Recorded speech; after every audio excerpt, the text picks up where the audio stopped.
I just realized something didn't go through. Oh well, it's fine. The reason I usually have the 3-minute timer is for letting the ads play on the Twitch side, but Twitch didn't go through today for whatever reason. It's okay. I'll use this time to prepare myself anyways. Today's tea is Valorute, something like that. It's like a supposedly super high sleep tea. It makes you sleep, as opposed to my regular chamomile tea that I usually get. Did it not? Oh, okay, it did actually.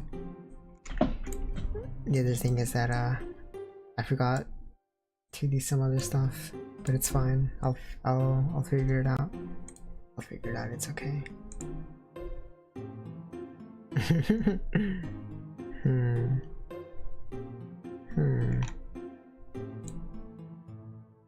It's very weird. Oh well. So today, I am reading The Art of War. Why am I reading The Art of War? I'll tell you why I'm reading The Art of War. I have been interested in reading The Art of War because apparently it has very relevant themes in terms of relevant to life. You can apply The Art of War to your regular life. And so this is something that I'm interested in doing, is how can I apply Sun Tzu's Art of War to my real life?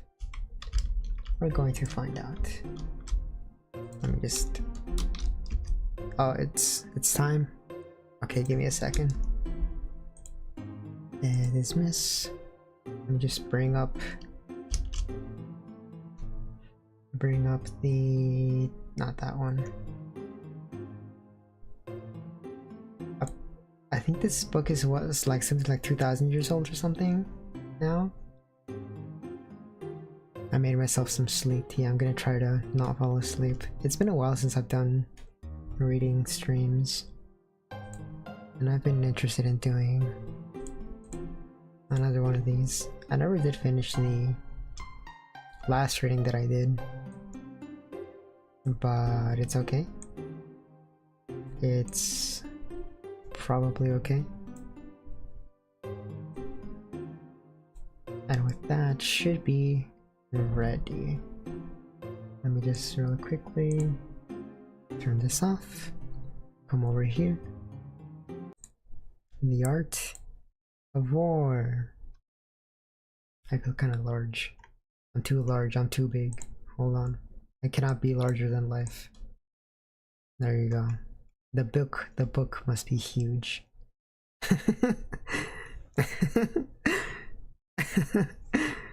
I feel like I'm forgetting something. There's always... It's fine. It's probably fine. Okay, The Art of War, the oldest military treatise in the world. You know what I forgot? I know exactly what I forgot. I forgot how to type. Let me just really quickly... Weather channel music. Yeah. How's this? I should turn... I'm gonna turn off my light. My light is off. I have no idea how long this is gonna take to read this. There's 66 pages in this book, and I've seen anywhere from an hour to like 5 hours readings of this book. I've already wasted what, like 6 minutes? It's fine. It's okay. It's okay. There it is, all the way over there. Okay, The Art of War. Are you ready? I'm gonna put this over here actually. Like that?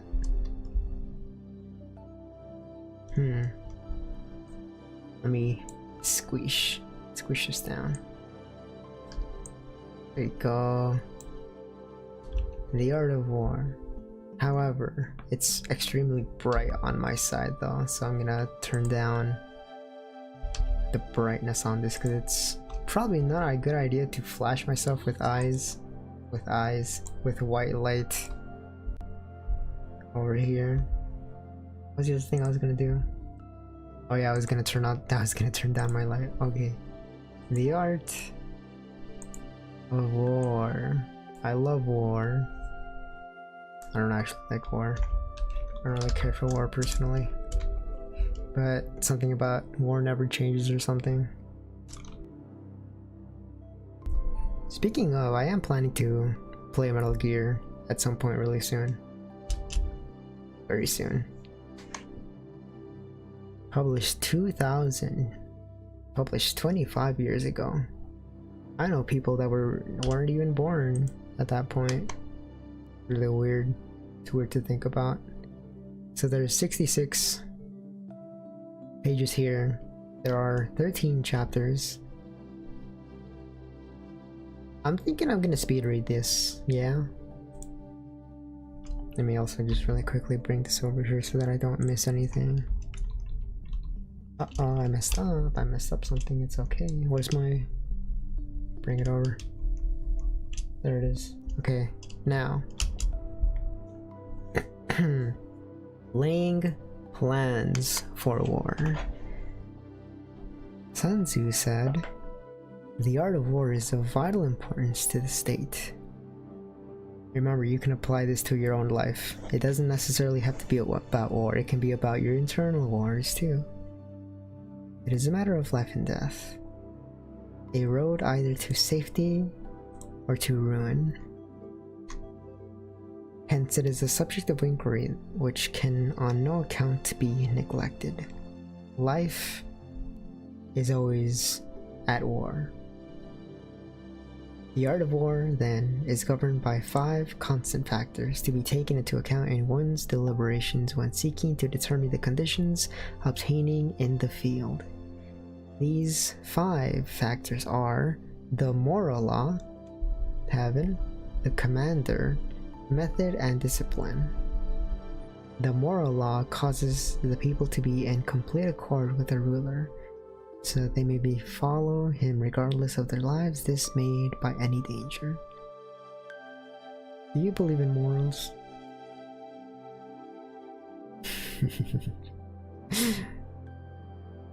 I don't believe in morals personally, not objective ones anyways. Subjective morals do exist, but that's neither here nor there. Heaven signifies night and day, cold and heat, times and seasons. Earth comprises distances, great and small, danger and security, open ground and narrow passes, the chances of life and death. The commander stands for the virtues of wisdom, sincerity, benevolence, courage, and strictness.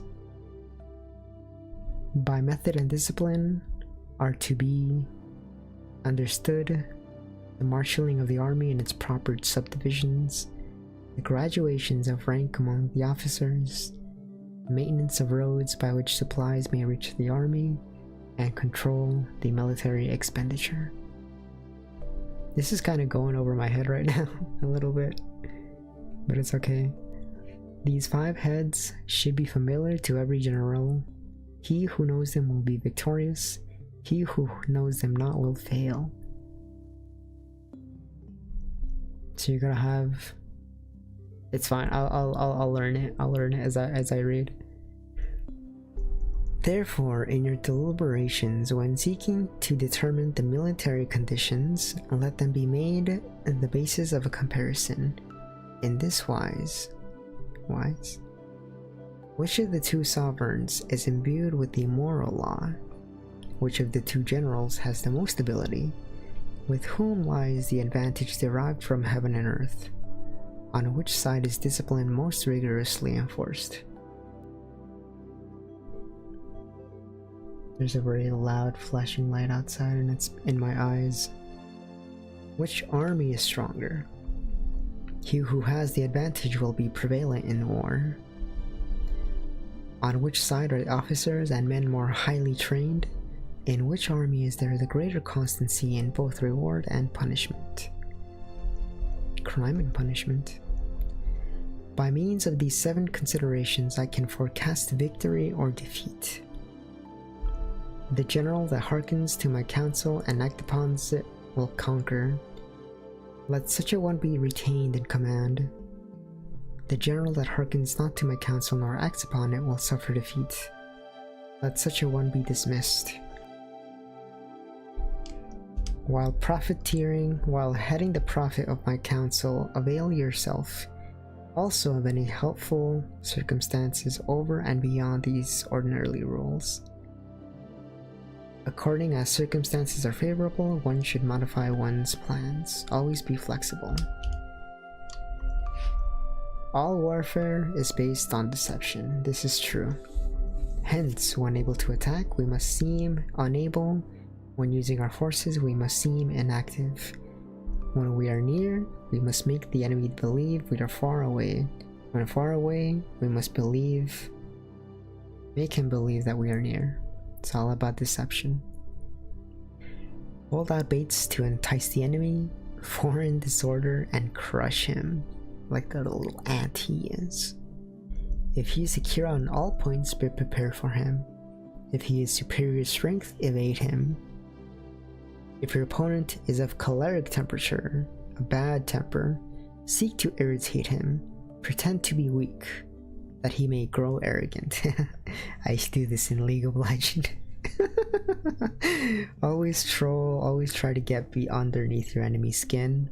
They will lose their composure, and at that point, they're just gonna lose all their strategy, and that's when you can go in for the kill. I guess you can also apply this to online games. Your Valorant, Apex, League of Legends, your Marvel Rivals, whatever, Overwatch. You gotta troll the enemy to win. If he is taking his ease, give him no rest. If his forces are united, separate them. Attack him where he is unprepared. Appear where you are not expected. Basically, become unpredictable. These military devices leading to victory must not be divulged beforehand. Do not reveal your hand. Now the general who wins a battle makes many calculations in his temple ere the battle is fought, before the battle is fought. You must make all your preparations before you fight. You must know how to go in. The general who loses a battle makes but few calculations beforehand. Thus do many calculations lead to victory and a few calculations to defeat. How much more no calculation at all? It is by attention to this point that I can foresee who is likely to win or lose. To summarize this chapter, it's better to overthink than to not think at all. In most cases. Maybe. Probably. Maybe. Become ungovernable. Become unpredictable. This is your way to victory. Chapter 2 of 13. Waging War. I'm already like 10% through this, wow. Okay, might actually finish this within 2 hours. Sun Tzu said, in the operations of war, where there are in the field 1,000 swift chariots, as many heavy chariots, and 100,000 mail-clad soldiers, with provisions enough to carry them 1,000 li. I think a li is about a mile. It's a measurement, a unit of distance. The expenditure at home and at the front, including the entertainment of guests, small items such as glue and paint, and sums spent on chariots and armor, will reach a total of 1,000 ounces of silver per day. Such is the cost of raising an army of 100,000 men. It's very expensive to raise an army. Unless you're the US Army, in which case you just throw money at them. You have money forever. When you engage in actual fighting, if victory is long in coming, then men's weapons will grow dull and their ardor will be dampened. If you lay siege to a town, you will exhaust your strength. It's better to be quick and decisive. Again, if the campaign is protracted, the resources of the state will not be equal to the strain. You're going to spend more of your time, effort, energy, money trying to take down your enemy the longer you go on, which is kind of self-explanatory. Now, when your weapons are dulled and your ardor dampened, your strength exhausted and your treasure spent, other chieftains will spring up to take advantage of your extremity. Then no man, however wise, will be able to avert the consequences that must ensue. Thus, though we have heard of stupid haste in war, cleverness has never been seen associated with long delays. You must not be so quick as to make very dumb decisions, but you must strike quickly, with haste, with cleverness. There is no instance of a country having benefited from prolonged warfare. It is only one who is thoroughly acquainted with the evils of war that can thoroughly understand the profitable way of carrying it on. I think I'm getting tired already. The skillful soldier does not raise a second levy, neither are his supply wagons loaded more than twice. Take only what you need. Sounds like a song. Poverty of the state exchequer, that's a new, exchequer, causes an army to be maintained by contributions from a distance. Contributing to maintain an army at a distance causes people to be impoverished. On the other hand, the proximity of an army causes prices to go up, and high prices cause the people's substance to be drained away. When their substance is drained away, the peasantry will be afflicted by heavy extractions.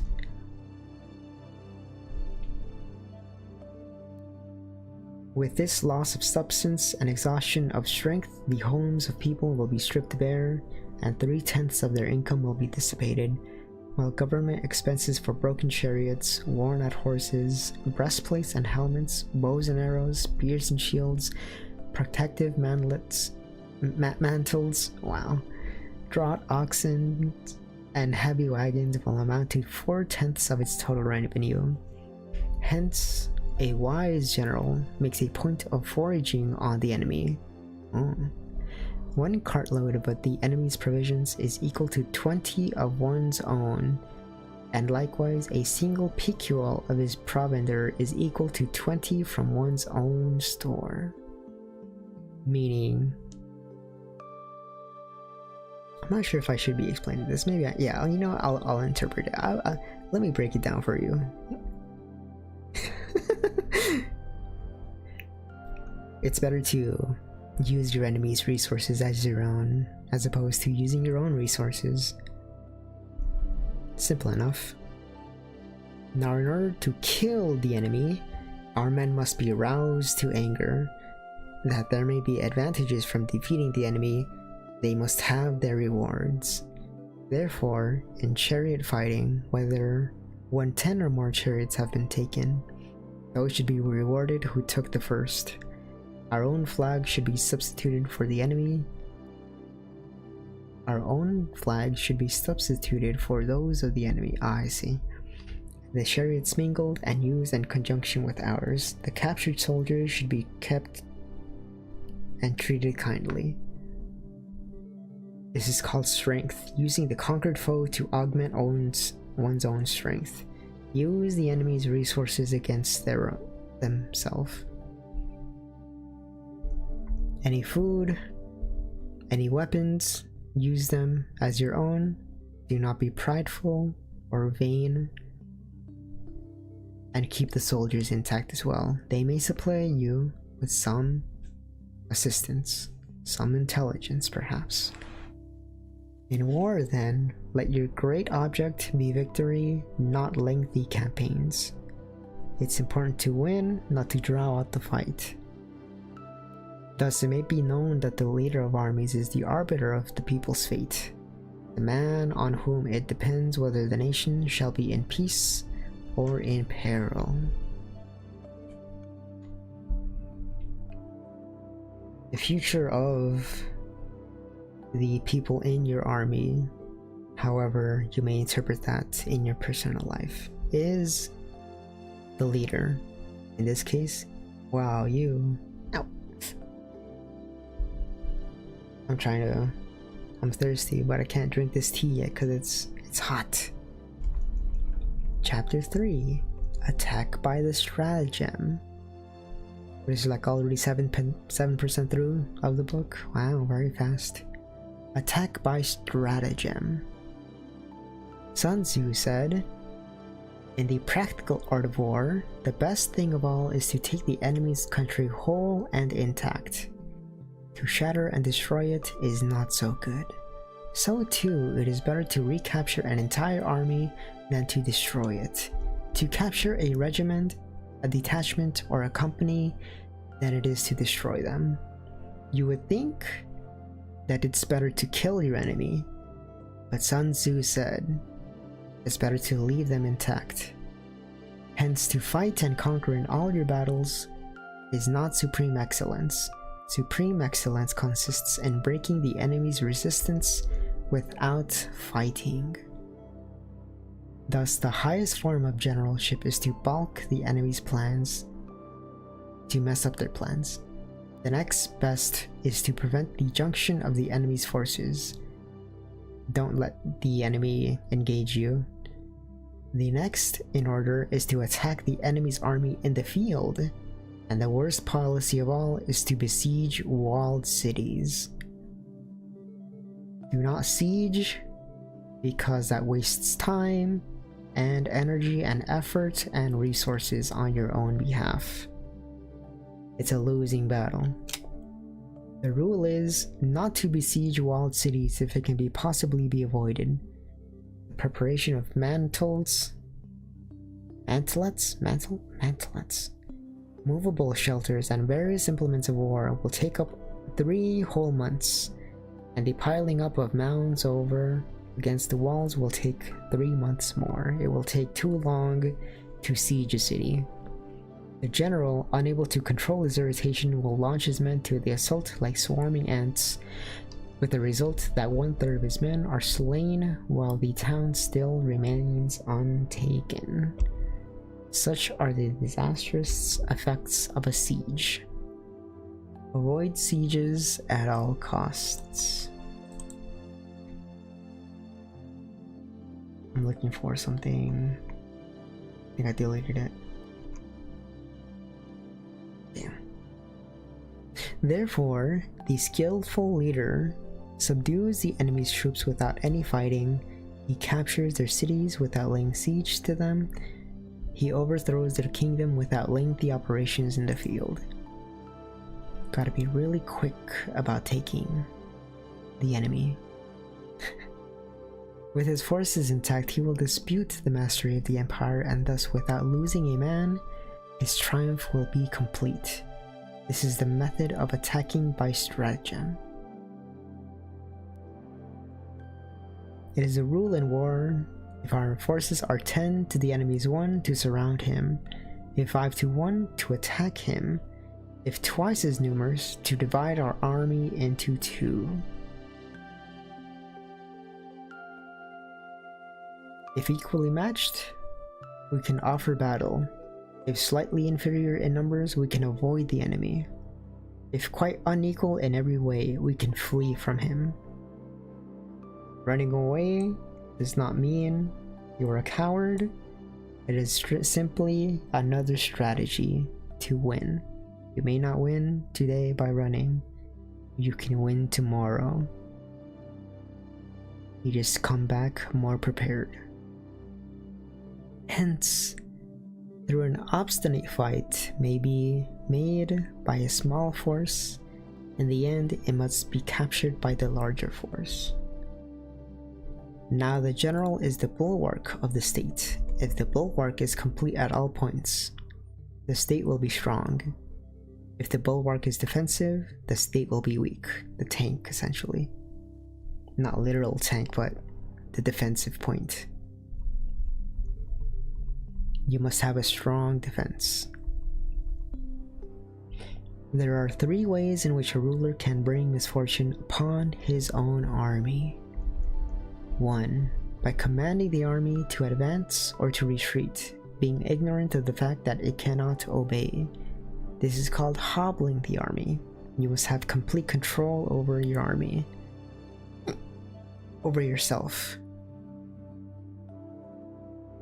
By attempting to govern an army in the same way as he administers a kingdom, being ignorant of the conditions in which to obtain an army. This causes restlessness in the soldiers' minds. You can't treat an army the same way you would treat a country. By employing the officers of his army without discrimination. You must discriminate the officers? Okay. Through ignorance of the military principle of adaptation to circumstances. This shakes the confidence of the soldiers. Basically know the limits and strengths of your top men and use those advantages or weaknesses to your advantage. But when the army is restless and distrustful, trouble is sure to come from the other feudal princes. This is simply bringing anarchy into the army and flinging victory away. Thus we know there are 5 essentials for victory. He will win who knows when to fight and when not to fight. That's a very important one. He will win who knows when to fight and when not to fight. He will win who knows how to handle both superior and inferior forces. He will win whose army is animated by the same spirit throughout all its ranks. Everyone must be motivated. He will win who, prepared himself, waits to take the enemy unprepared. He will win who has military capacity and is not interfered with by the sovereign. Hence the saying, if you know the enemy and know yourself, you need not fear the result of 100 battles. If you know yourself but not the enemy, for every victory gained, you will also suffer a defeat.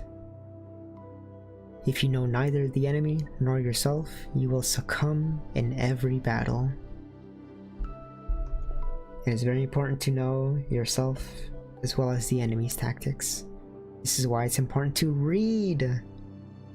In any game, you have to read and know what the boss is capable of. This is why I always keep track of the enemy's HP, their status effects, their buffs. Always know what the enemy is up to. Very important. Chapter 4. Tactical Dispositions. You know, this reminds me, I was gonna do another one of these, but I was gonna actually read the AR-15 manual. I think I might want to do that though. Read the instruction manual on the way home from the GameStop. Yes. I want to read my AR-15 manual. Well, I guess it's not mine. It's just an AR-15 manual. I'll read it maybe sometime eventually. Tactical Dispositions, Chapter 4. Sun Tzu said, "The good fighters of the old first put themselves beyond the possibility of defeat, and then waited for the opportunity of defeating the enemy." To secure ourselves against defeat lies in our own hands, but the opportunity of defeating the enemy is provided by the enemy himself. The enemy will provide to you an opening, all you gotta do is just wait for it. But do not wait too long that you waste your resources. You must look for the opening, not just wait for the opening.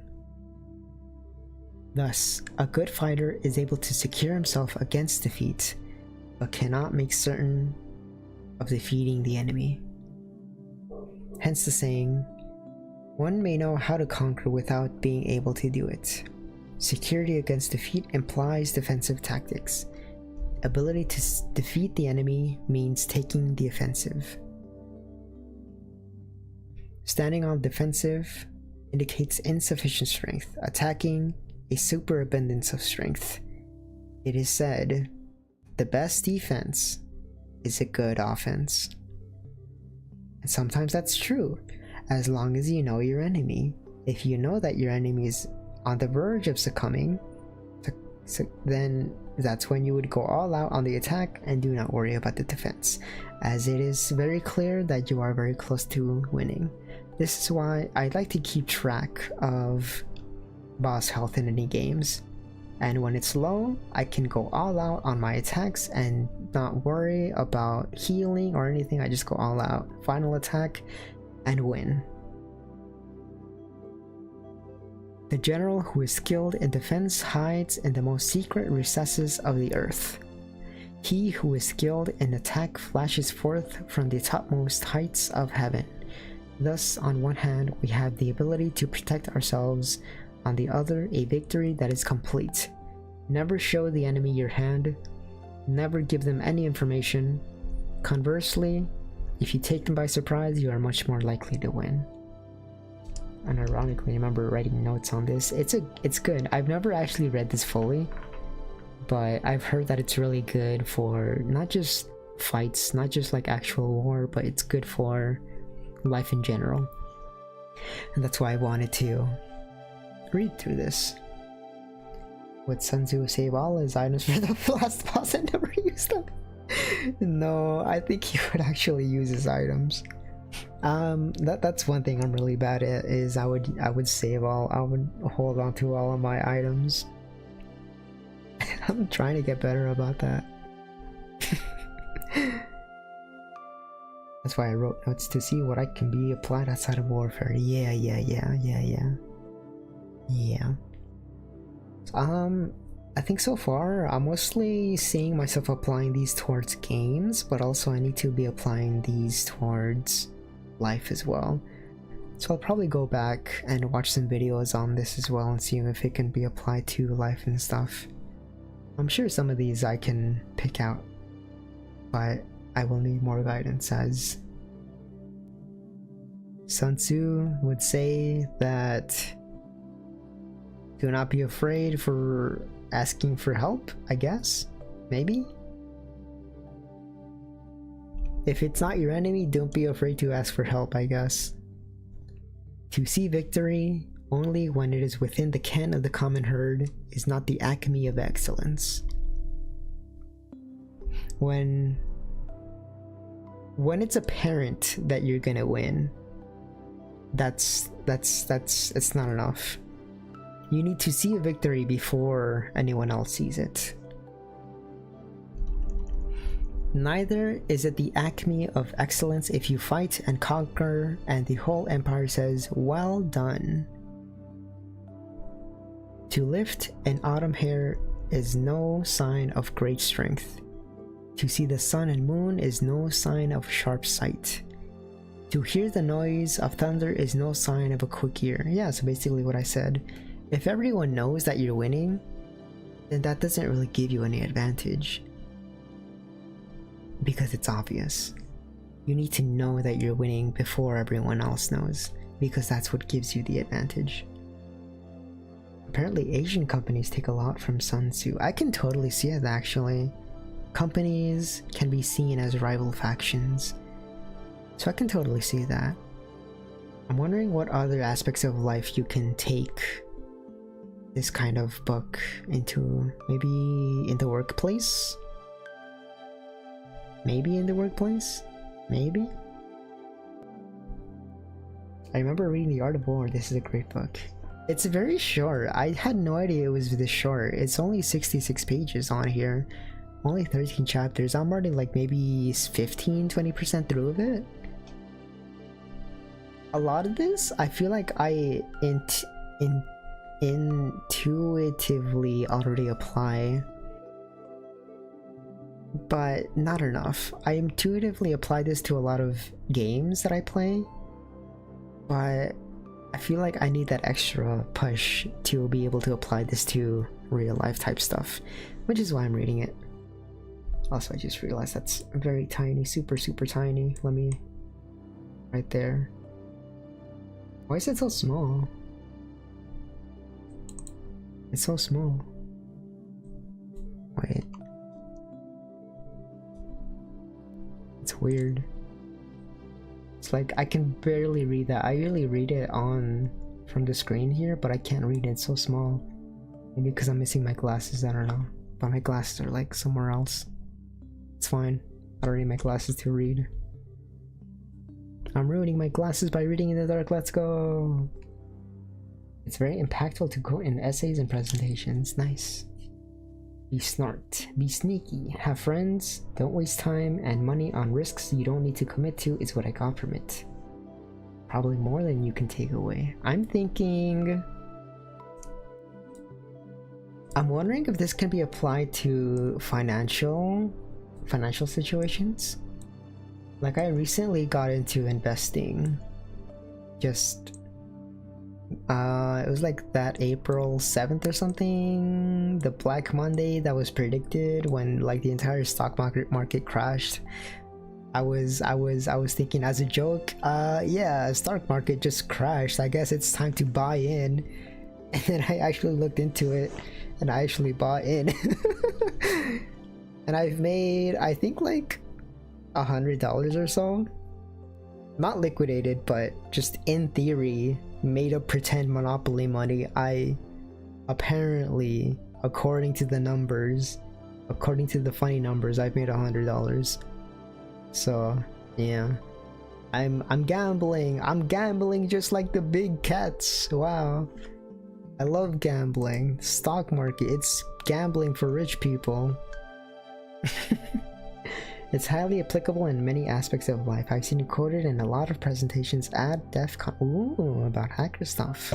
That's true, that's true. There's always going to be enemies in life. I don't think, at least I would hope that I don't really have any enemies. Not yet anyways. Before I do a certain stream. We'll see. But I guess this could, I wonder if this could be applied to Twitter too. Maybe. The Twitter mob bosses. Where am I? To lift an autumn hair is no sign of great strength. To see the sun and moon is no sharp sight. Yeah, so it's obvious if you're gonna be winning, it's not really a win. If you don't see the win coming, if no one else sees the win coming, then it is a win. No aunties? Not that I know of. No one that like sticks around anyways. I'll be your sleepiest auntie. I'll auntie you post once every 3 months then go back to bed. Understandable. Have some sleep tea. I got some right here. I'm gonna burn my tongue.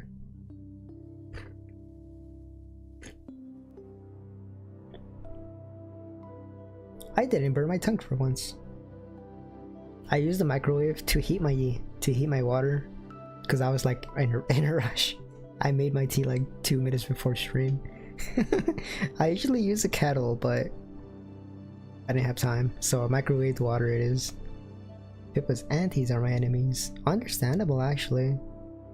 They're not my personal enemies, but yes, I understand. I completely get what you mean with that. What the ancients called a clever fighter is one who not only wins, but excels in winning with ease.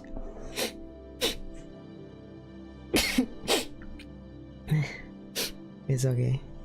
He wins his battles by making no mistakes. Making no mistakes is what establishes the certainty of victory, for it means conquering an enemy that is already defeated. It's kind of like chess. It's a solved game. Chess is a solved game. You come out with the castling, and then the enemy, oh yeah, the castle technique. I will have won in 52.3 moves. You're basically dead. I learned to play chess when I was 7, 10. I'm not great at it, but I can play. So my best game is Stratego. I've never even heard of it. Stratego. I play chess, checkers, board games, sorry, Uno? I haven't really played any offline game, on-screen game in a very long time. Hence, the skillful fighter puts himself into a position which makes defeat impossible and does not miss the moment for defeating the enemy. Strike decisive, strike quick.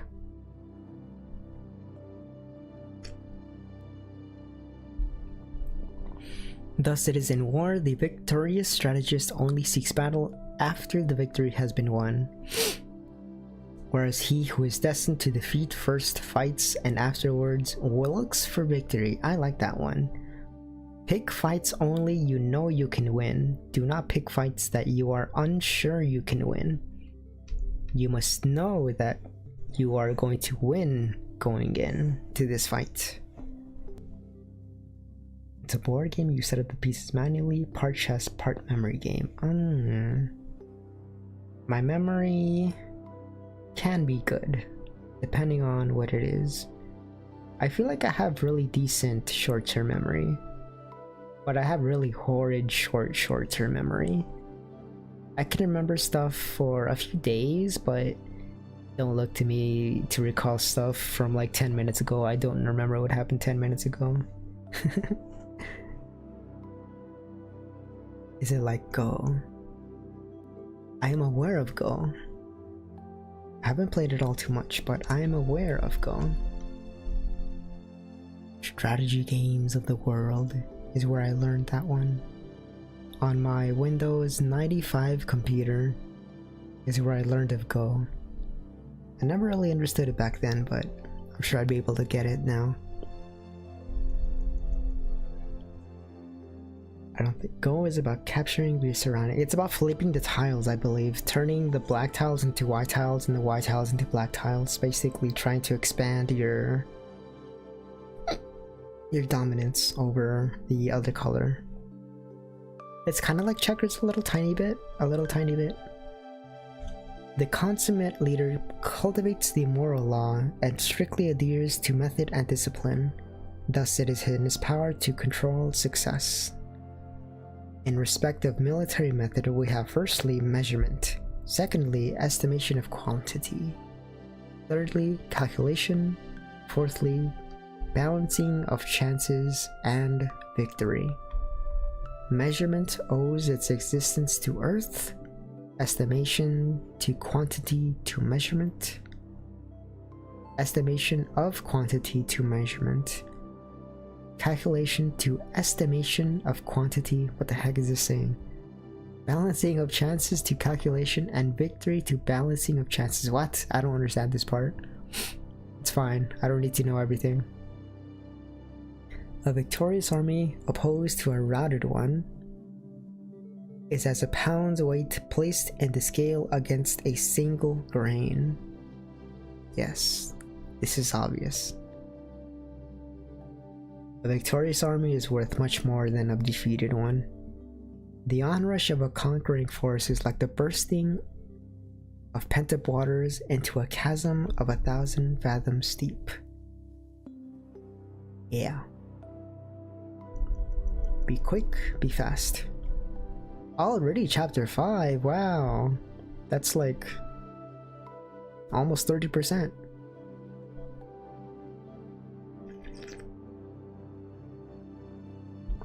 Okay, let's see which one happens first. Do I fall asleep first or do I finish this first?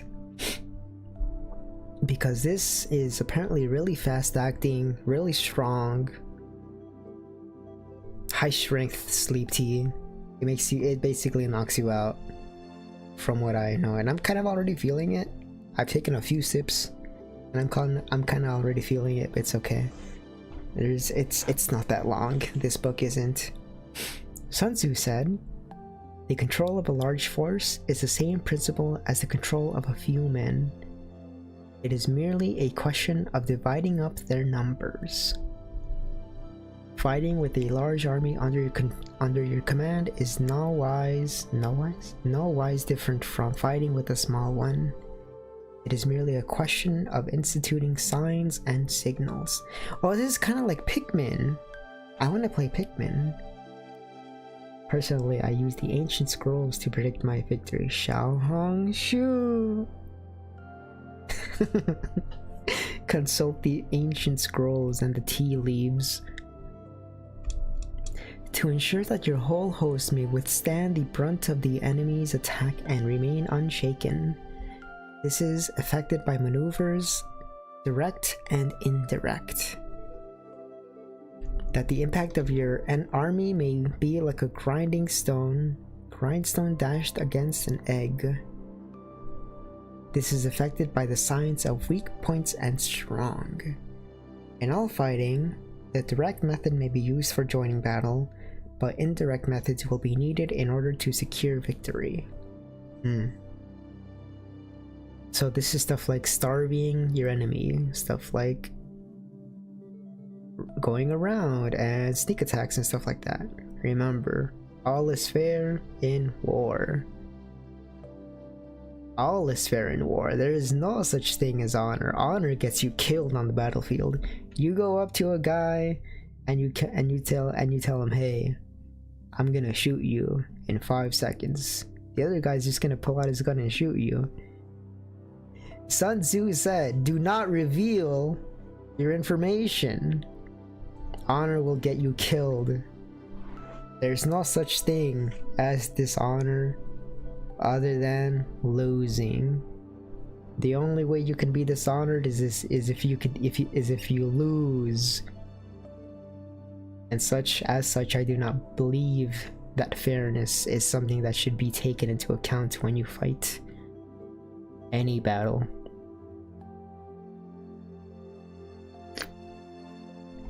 Because life isn't fair, why should you play fair? Your enemy's not gonna care.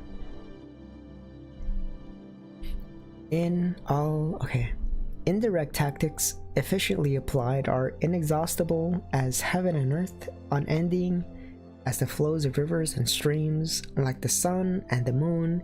They end but to begin anew. Like the 4 seasons, they pass away to return once more. So you can use as many indirect tactics as you want, as they are a renewable source.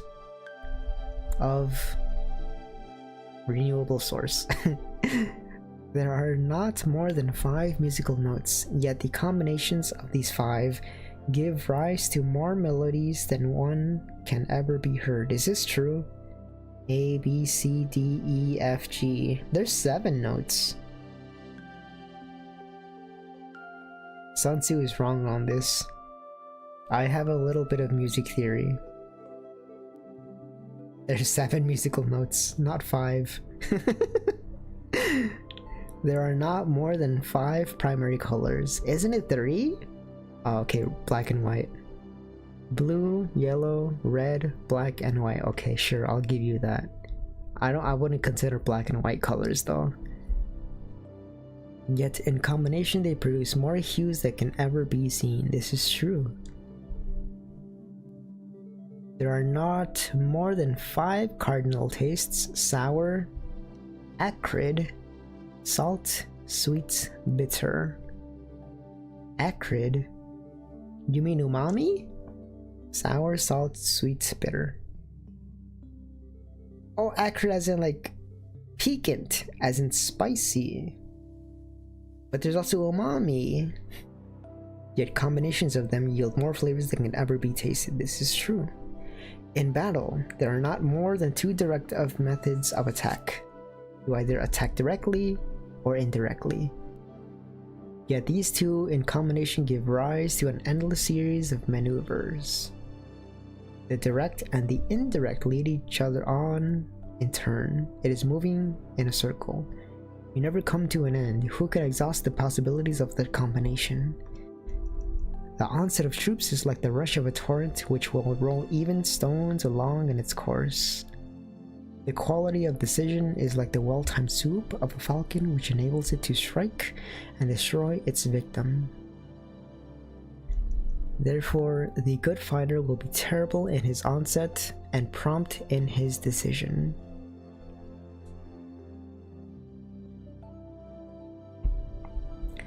Enemy energy may be likened to the bending of a crossbow, decision to the release of a trigger. I like that.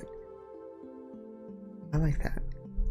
Amid the turmoil and tumult of battle, there may be seeming disorder and yet no real disorder at all. Amid confusion and chaos, your array may be without head or tail, yet it will be proof against defeat. Simulated disorder postulates perfect discipline. Simulated fear postulates courage. Simulated weakness postulates strength. If you pretend to be scared, you prepare for fear, and therefore you will be strong against fear when you encounter true fear later on. Like that. If you pretend to be weak, then you will know your weakness by the time you get out there, and by pretending to be weak, you are actually strengthening yourself. Hiding order beneath the cloak of disorder is simply a question of subdivision. Concealing courage under a show of timidity presupposes a fund of latent energy. Masking strength with weakness is to be affected by tactical dispositions, essentially saying, show your enemy that you're weak, show your enemy that you're scared, and then fake out. Fake out. Misdirection. And I can't remember the other word. Misdirection, though. Make them think that you're scared, and then come out with the bravery. Thus, one who is skillful at keeping the enemy on the move that maintains deceitful appearances according to which the enemy will act. He sacrifices something that the enemy may snatch at it. Deceit. Full of deceit. Misdirection, very important. By holding out baits, he keeps him on the march. Then with a body of picked men, he lies in wait for him. So retreat, make them think that they're about to win. And then just kidding, there's actually 1,000 more men behind me. This reminds me of there's this event in RuneScape where in one single tile you can have like 100 people standing in one tile. And I remember one time there was this guy that led a single guy out into the wilderness and tried to kill him. But just kidding, it's actually 50 guys in that one tile. And then they all just killed him.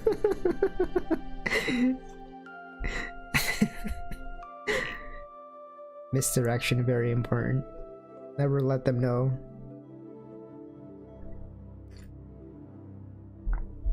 The clever combatant looks to the effect of combined energy and does not require too much from individuals, hence his ability to pick out the right man and utilize combined energy. When he utilizes combined energy, his fighting men become as it were unlike When he utilizes combined energy, his fighting men become as it were like unto rolling logs or stones. For it is the force of a log or stone to remain motionless on level ground and to move when on a slope. Oh, I like that. If four-cornered, to come to a standstill, but if round-shaped, to go down rolling. I always love when books like this reference nature. Like with Taoism, it states you must be as bending as a tree to be strong. In order to be strong, you must be weak. Because if you've ever used a pencil lead, it breaks very, very easily. But you cannot break a blade of grass. Therefore, to be strong, you must be soft and weak. It is very contradictory, and I love that about Taoism. I was thinking about making a series about that later, but maybe at some point I'll do it. Maybe. Thus the energy developed by good fighting men is as the momentum of a round stone rolled down a mountain in thousands of feet of height. So much on the subject of energy. Energy is very important. Potential energy that can be transformed into kinetic energy. Chapter 6 already? Wow, we're halfway through? No, there's still like 30%. I'm guessing some of these later chapters are going to be a lot longer. Sun Tzu said, "Whoever is first in the field and awaits the coming of the enemy will be fresh for the fight. Whoever is second in the field and has to hasten to battle will arrive exhausted." Of course. Therefore, the clever combatant imposes his will on the enemy, but does not allow the enemy's will to be imposed on him. By holding out advantages to him, he can cause the enemy to approach of his own accord, or by inflicting damage, he can make it impossible for the enemy to draw near. So make your enemy come to you instead of going to your enemy. Do not waste your energy. Let the enemy waste their own energy so that you may come out with the advantage. If the enemy is taken his ease, he can harass him. If well supplied with food, he can outstarve him. If quietly encamped, he can force him to move. Appear at points which the enemy must hasten to defend. March swiftly to places where you are not expected. Makes sense. An army may march great distances without distress, if it marches through the country where the enemy is not. If they don't expect you, you can take your time. You can be sure of succeeding in your attacks if you can only attack places which are undefended. You can ensure the safety of your defense if you only hold positions that cannot be attacked. So basically hold fortresses and things that are very easily defendable, instead of trying to upend these fortresses on the other side. That's where you should not attack.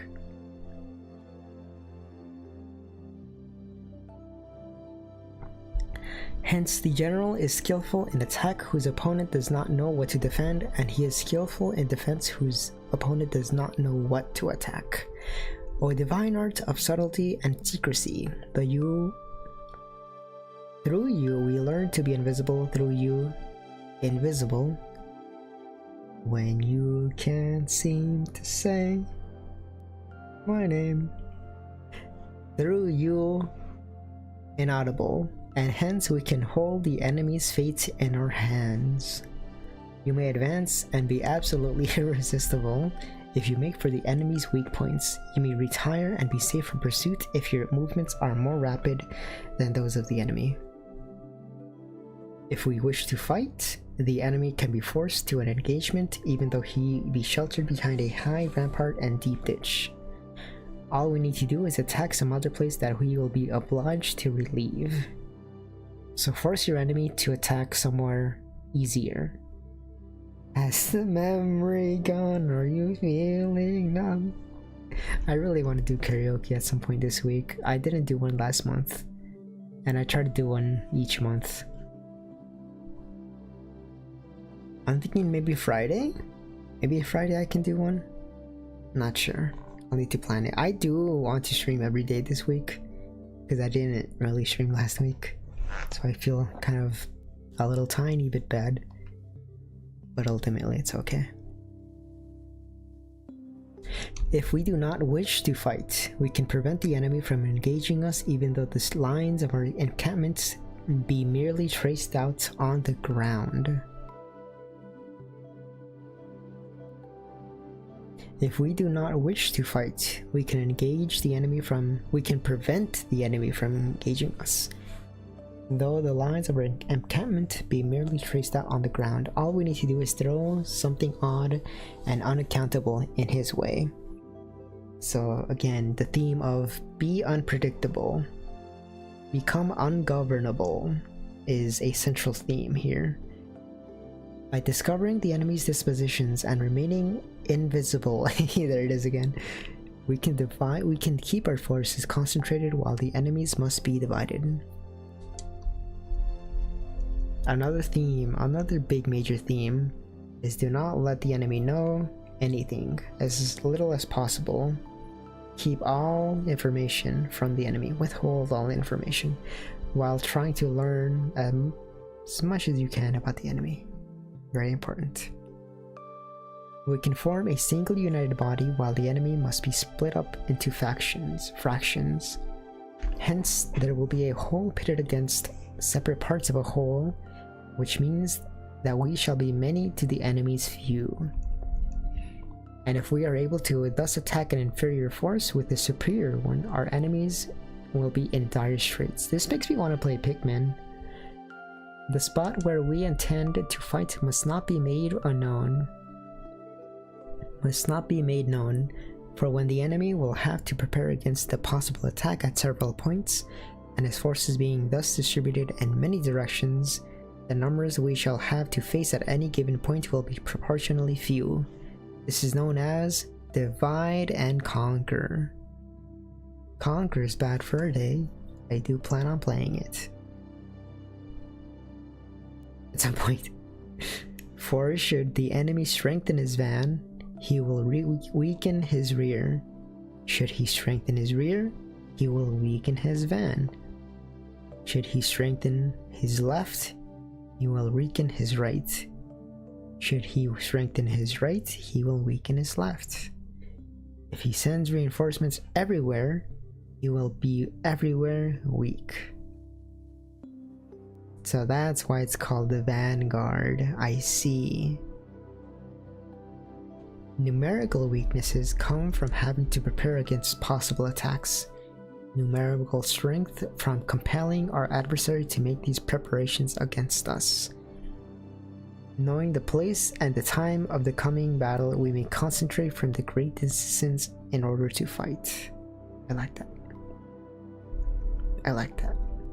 Make them think you're coming from the left, but actually go in and attack from the right. He who defends everything defends nothing. So true.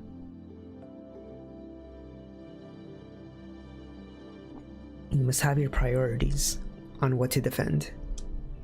If you try to defend everything, you're defending nothing at all. But if neither time nor place be known, then the left wing will be impotent to succor the right equally impotent to succor the left, the van unable to relieve the rear, or the rear to support the van. How much more so if the furthest portions of the army are anything under 100 li apart. Even the nearest are separated by several miles. Though according to my estimate the soldiers of Yue exceed our own in number, that shall advantage them nothing in the matter of victory. I say then that victory can be achieved. Very applicable to businesses, especially games. Try to appeal to nobody. That's true actually, yeah. You have to have your niche. I guess these could also be applied to the animal kingdom, now that I think about it. If you try to defend against everything, then there's gonna be specialists that try to pick at your underside, for example. So this is why certain species evolved shells to protect their exterior. However, this strengthens their piercing resistance, but they're still weak to crushing, more or less. Or VTubers. Oh, VTubers, actually, yeah. I'm going to war. I'm gonna, yeah. There is something I want to say, but we'll save it. I declare war on certain VTubers. May I never become the enemy that I seek to destroy. If that ever comes to, I will destroy myself.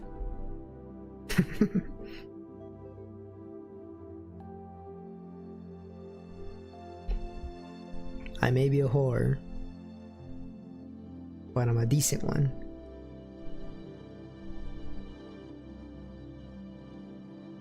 Okay, maybe I didn't say that correctly. Never mind. Moving on. Though the enemy may be stronger than enemies, we may prevent him from fighting, scheme as to discover his plans and the likelihood of their success, rouse him and learn the principle of his activity or inactivity, force him to reveal himself so as to find out his vulnerable spots. Wait, I should be approaching this from like a VTuber standpoint, shouldn't I?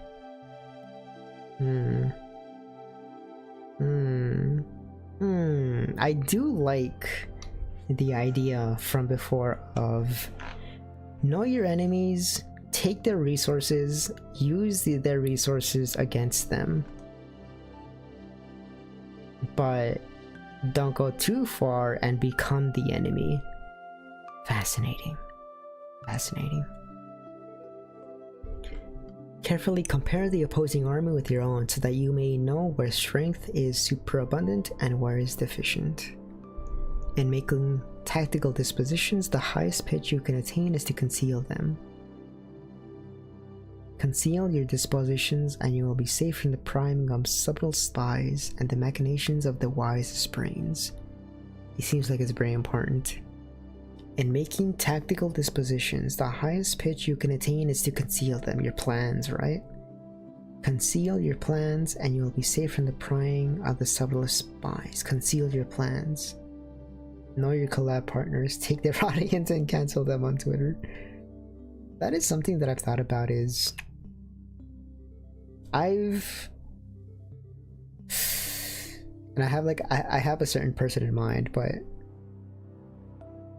I collabed with them a lot and I felt kind of bad because I felt like I'm always scared that it's gonna come off as grifting, but I genuinely do like the people that I collab with, and it's not like I'm trying to like do anything maliciously or anything, but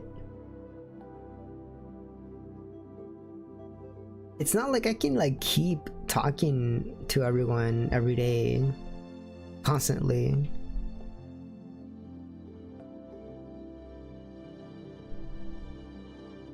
The people that I talk to, I'd rather maintain those connections, but people that I don't care about, I just don't care about. If I don't know what I'm doing, nobody does. That's true. That's so true. That's so true. That's so true. Have victory. If I don't think, how are they gonna know? How are they gonna know what I'm thinking if I don't think? How victory may be produced for them out of the enemy's own tactics. That is the multitude cannot comprehend. I like that actually. Take your enemy's own tactics and incorporate them into your own. I like that. All men can see the tactics whereby I conquer, but none can see. But what none can see is a strategy out of which victory is evolved. Do not repeat the tactics which you have gained one victory. I do this actually. I try not to do the same things. This goes for like fighting games especially. I don't really play fighting games too much, but I try not to use the same combo too many times. That's why it's called a mix-up, I guess. I'm not good at fighting games. Tactics versus strategy. Strategy. Yeah. I see it. But let your methods be regulated by the infinite variety of circumstances. Yes. Oh, this one looks good. Military tactics are like unto water, for water in its natural course runs away from high places and hastens downwards. So in war, the way is to avoid what is strong and to strike at what is weak. It may seem cowardly, but this is ultimately very, very insightful. Do not be scared of being branded a coward, as that may be what leads you to your victory. You're not cowering away from strength, you're rather pulling away, temporarily retreating, gathering your resources, and then striking back when the enemy is weakened. Do not be afraid to retreat. Never be afraid to retreat.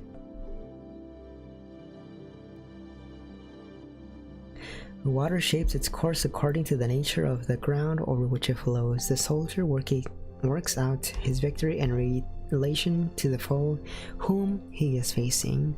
Therefore, just as water retains no constant shape, so in warfare there are no constant conditions.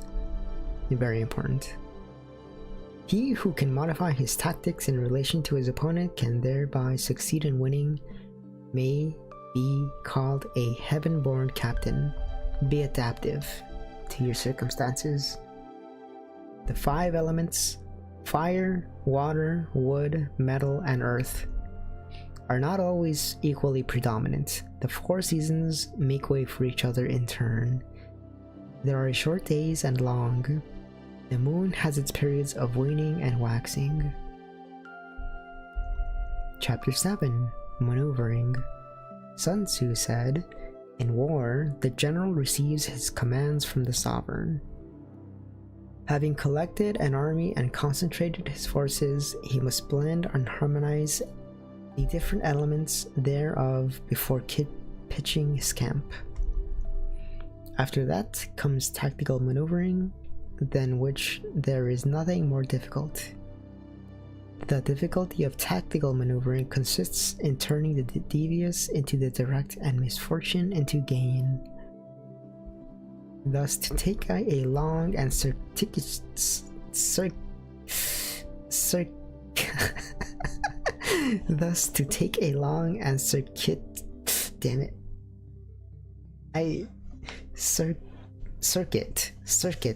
Why is it so hard? Circuitous.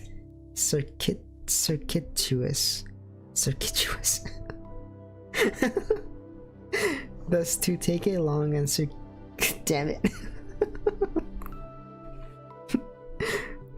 Thus to take a long and circuitous route, after enticing the enemy out of the way, and thus starting after him, to contrive to reach the goal before him, shows knowledge in the artifice of deviation. Maneuvering within an army is advantageous with an undisciplined multitude and most dangerous. If you set a fully equipped army and march in order to snatch an advantage, the chances are that you will be too late. On the other hand, to detach a flying column for the purposes involves the sacrifice of its baggage and stores. Thus, if you order your men to roll up their buff coats and make forced marches without halting day or night, covering double the usual distance at a stretch, doing 100 li in order to wrest an advantage, the leaders of all your 3 divisions will fall into the hands of the enemy. This is This relates back to the other one where don't overexert yourself and do not waste too much energy. The stronger men will be in the front and the jaded ones will fall behind. And on this plan, only 1/10 of your army will reach its destination. If you march 50 miles in order to outmaneuver the enemy, you will lose the leader of your 1st division and only half your force will reach the goal. If you march 30 miles with the same object, 2/3 of your army will arrive.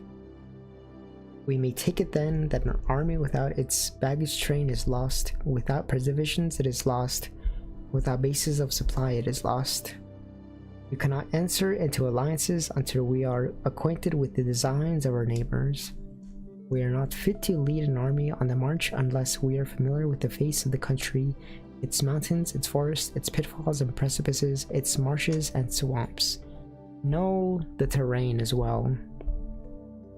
Know the terrain. In order to know the enemy, you must also know the terrain around the enemy and the circumstances of the enemy. That is, know the context.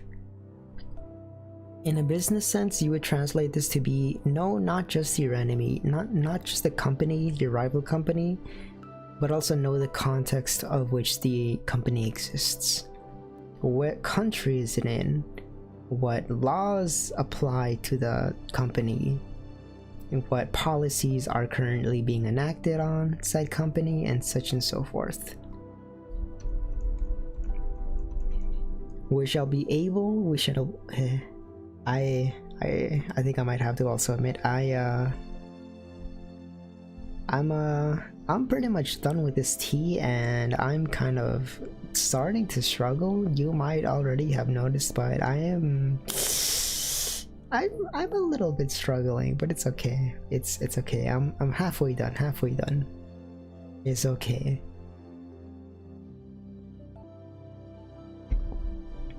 EP, I'm just a little bit EP, yeah, but it's okay. It's okay. I need to know the war.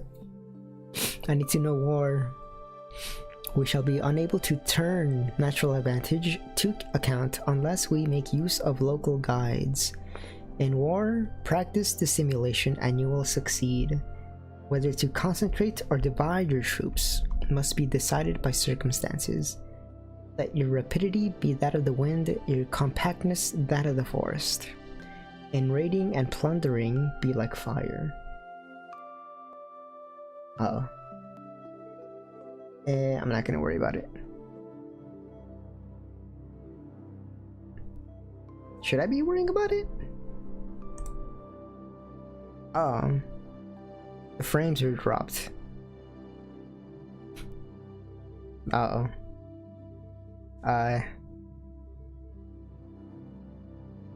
The frames are dropped. My frames! My frames! It's okay now? Maybe? I don't know. I'm seeing that there's a disturbance here. My frames! My frames, damn it! Am I continuously dropping? Yeah, I bet you it's my brother. My brother is streaming his games. My brother is all...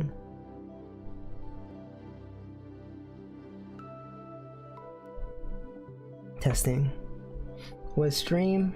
No, it's stream. Stream's dropping for some reason. Yeah. Yeah, stream's dropping. It's not me. I mean, it is me. It's not you. It's me. I don't know how to fix this. Let me.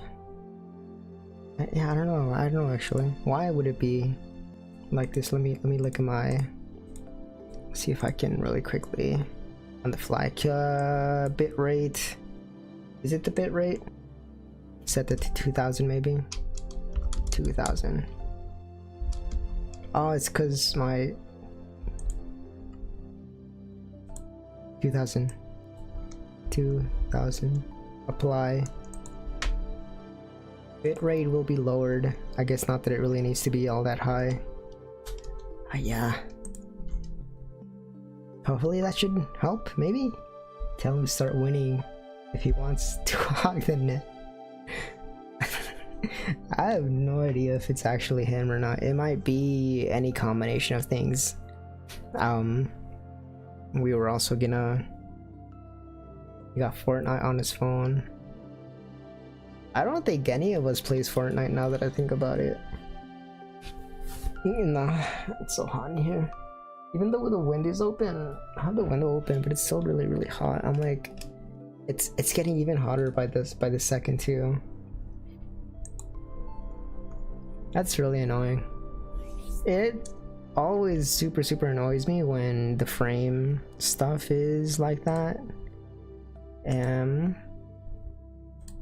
Stream video is at 720, so that shouldn't be an issue, I don't think. I don't know why it's buffering. I'm not sure. I don't know. Oh, actually, let me check something really quickly. Okay, so it's not me. I'm not running anything. Let me close out some stuff. Closing that. Maybe if I close this too. Minimize that. That's very aggravating. That's very aggravating. That's very annoying. But if I do this, I'm gonna do some entertainment.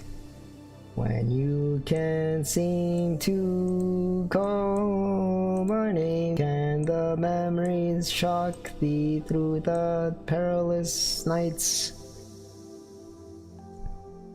Minimize. Minimize. Minimize. Frames? It's still bad. It's still bad. I'm gonna explode. I'm gonna explode right now.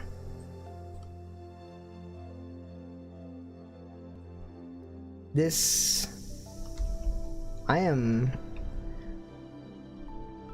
always very disheartening when this happens too. Like very much so. What? It's still dropping. Why is it like that? Why? I might just, I don't know what to do.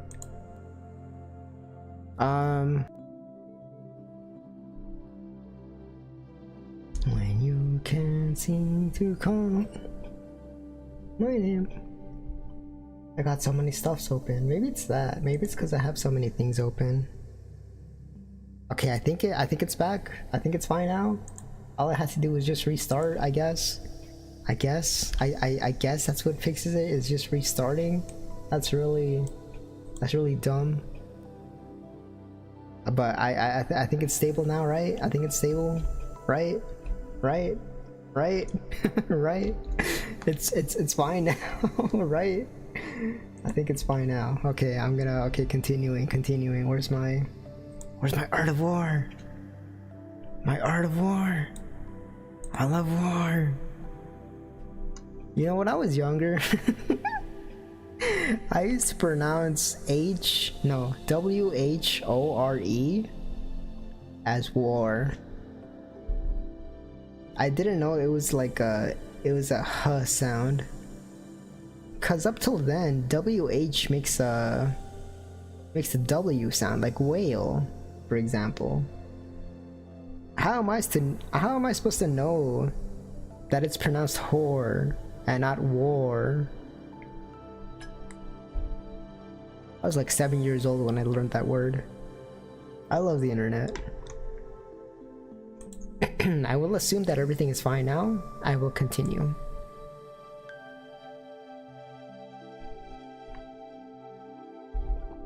I declare war on YouTube. In raiding and plundering be like fire, is immovability like a mountain. I love wars. I love war. Let your plans be dark and impenetrable as night, and when you move, fall like a thunderbolt. Be fast. Be unseen. Be like ninja. When you plunder a countryside, let the spoil be divided amongst your men. When you capture new territory, cut it up into allotments for the benefit of the soldiery.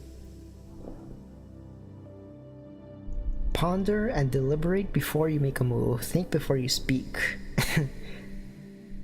He will conquer who has learnt the artifice of deviation, such as the art of maneuvering. The Book of Army Management says, on the field of battle, the spoken word does not carry far, hence the institution of gongs and drums. I guess now we have like loudspeakers and communication devices, but communications can be hacked and stuff. Nor can ordinary objects be seen clearly enough, hence the institutions of banners and flags. Gongs and drums, banners and flags are means whereby the ears and eyes of the host may be focused on one particular point. The host thus forming a single united body, is it impossible either for the brave to advance alone or for the cowardly to retreat alone. This is the art of handling large masses of men. In night fighting then, make much use of signal fires and drums, and in fighting by day of flags and banners, as a means of influencing the eyes and ears of your army. A whole army may be robbed of its spirit, a commander-in-chief may be robbed of his presence of mind. Now a soldier's spirit is keenest in the morning, by noon it has begun to flag, and at the evening his mind is bent only on returning to camp. I personally disagree with this one. I am most tired in the morning, and I get really sleepy in the afternoon, like around 2 or 3 or so. I get really sleepy again. And it's only like around the time that the sun starts to set is when I feel the most active. I'm sleepy all day. I'm sleepy all day and then I wake up at night. That's my thing. Except for right now, I mean, considering I drank this entire sleep tea, I'm a little bit eepy. I'm kind of like, also the sleepier that I get, like the itchier that my nose gets for some reason, and the harder it is for me to keep my eyes open, but it's okay. A clever general therefore attacks, avoids an army. It's also getting really hard to speak, but I also don't know if it's because I haven't spoken in like 2 weeks extensively. I've spoken here and there, but I think stream is the only time when I speak more than a couple sentences at a time. So I'm out of practice of speaking again. I need to stream more often to get back into the practice of talking.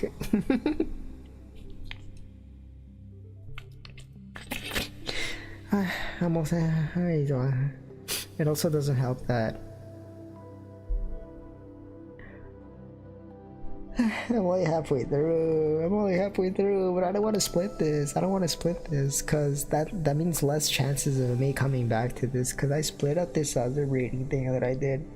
I'm not crying, I'm just sleepy. I split up this other reading thing that I was doing, and I never came back to it.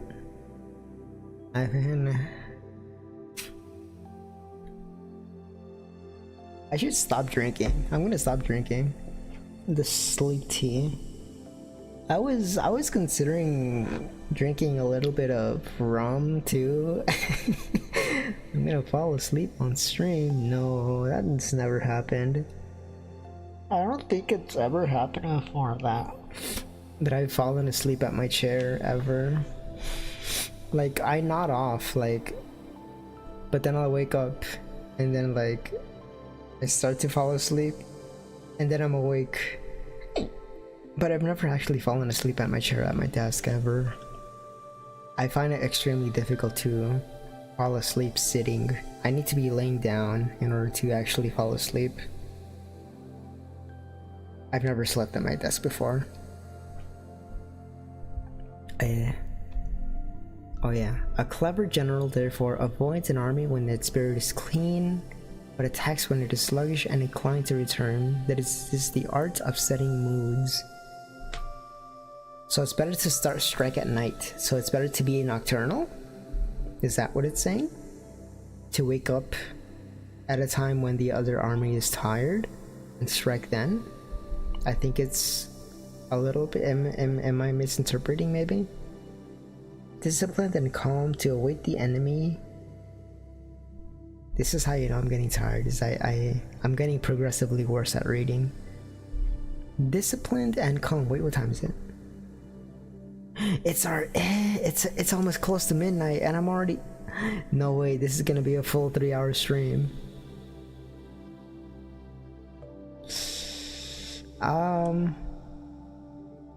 Hurry up. Disciplined and calm to await the appearance of disorder and hubbub amongst the enemy. This is the art of retaining self-possession. To be near the goal while the enemy is still far from it. To wait at the ease while the enemy is toiling and struggling. To be well fed while the enemy is famished. This is the art of husbanding one's strength. To refrain from intercepting an enemy whose banners are in perfect order. To refrain from attacking an army drawn up in confident and calm array. This is the art of studying circumstances. Basically, don't attack an enemy that is prepared.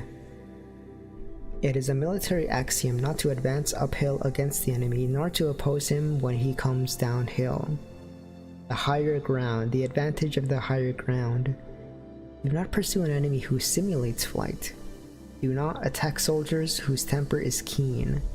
Do not swallow bait offered by the enemy. That's a really big one. Do not take the bait, ever. Do not interfere with an army that is returning home. When you surround an army, leave an outlet free. Do not press a desperate foe too hard. Such is the art of warfare.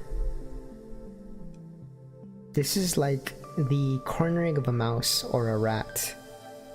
The more desperate they become, the more dangerous they are. So don't give them that option.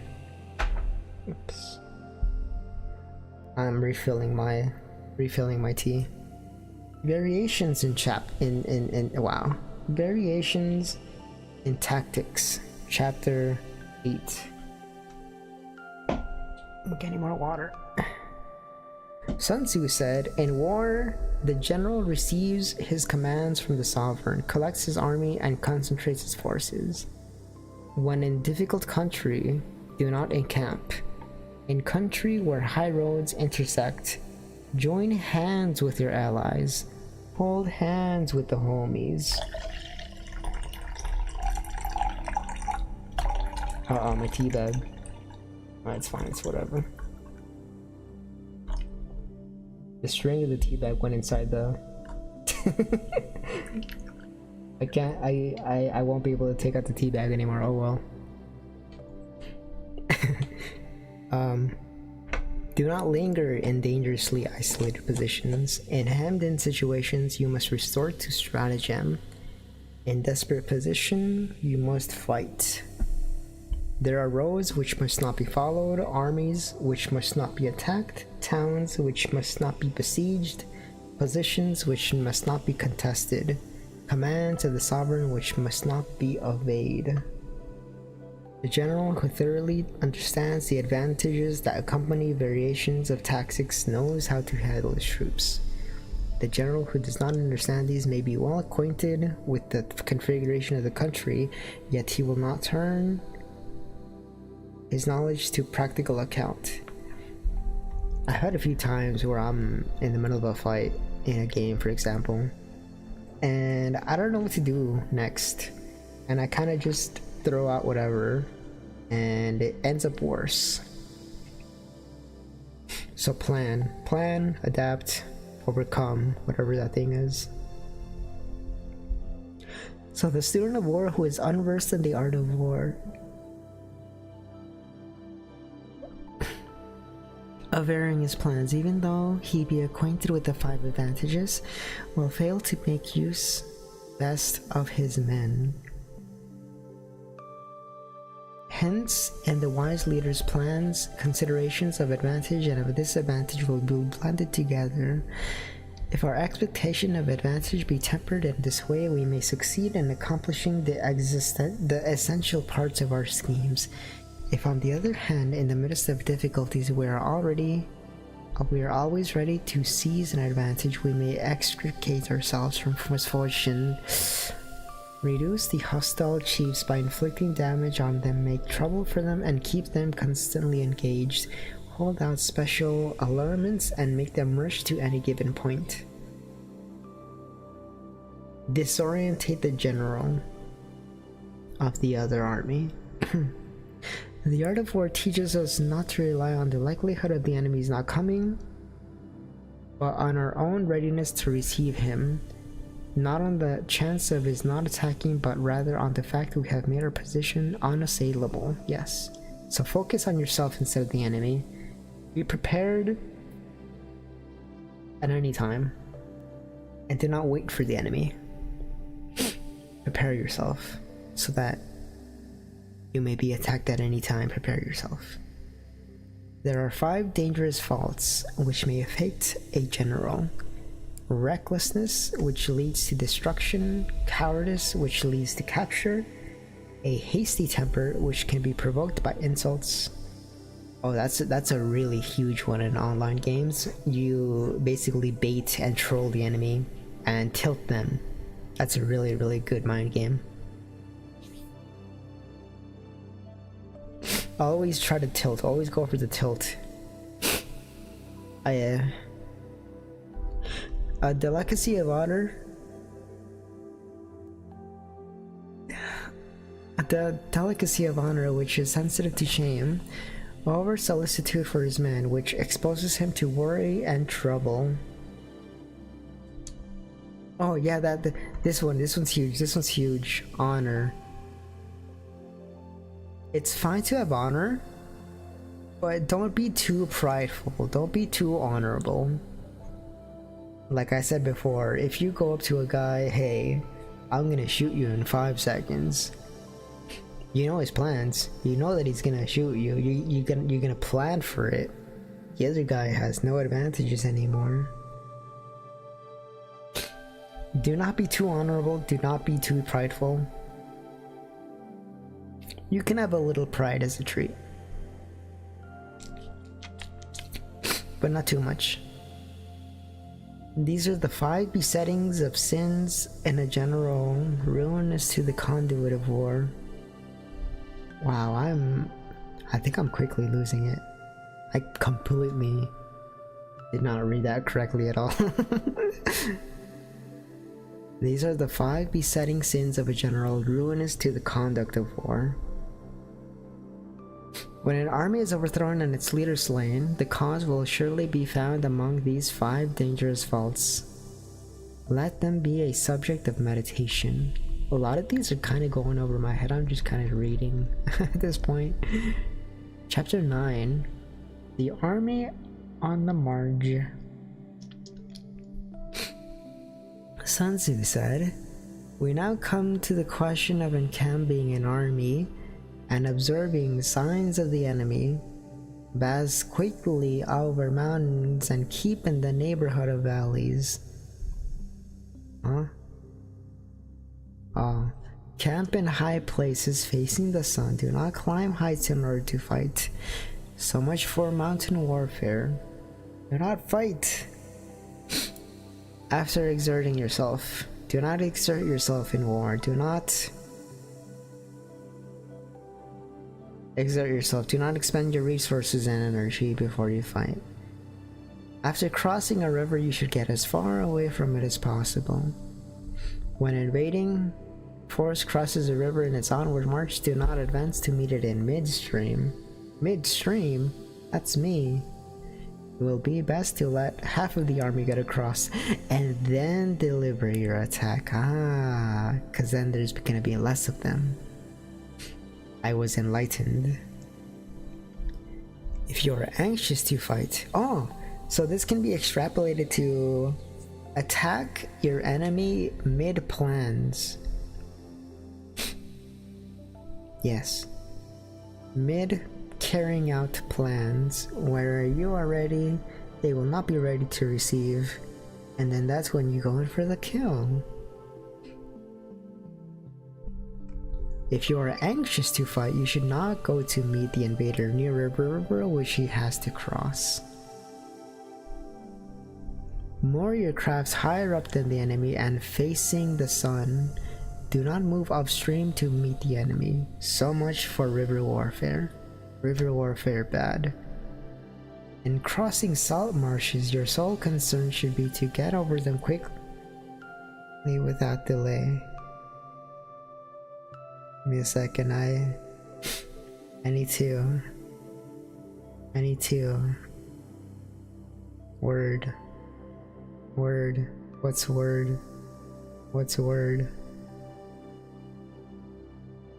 Reset? It's not reset. Recalibrate. Regather? Gather? Recollect. I need to recollect myself. Acid.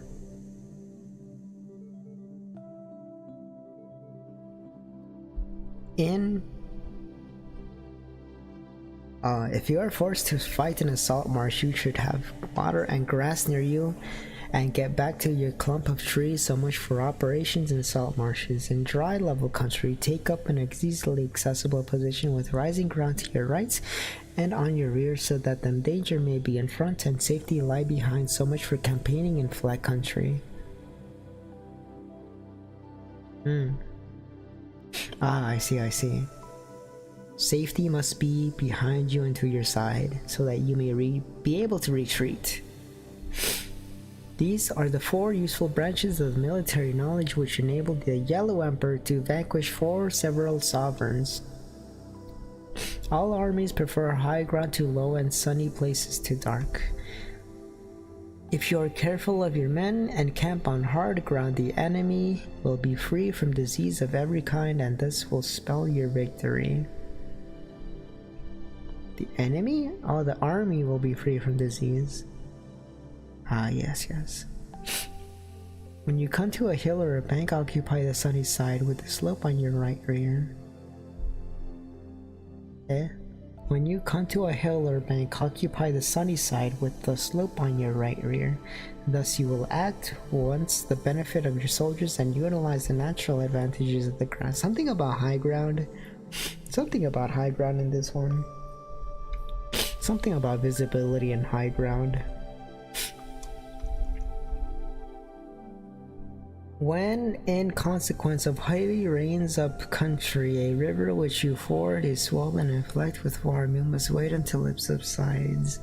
Wait until the rain stops. Wait until it's not sleepy anymore. What? Wait until it's not rainy anymore.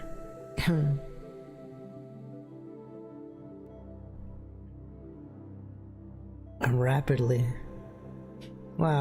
losing it. No, it's fine. I'm okay. I'm not sleepy. I'm gaslighting myself. I'm not sleepy. I'm fine. Look, check me out.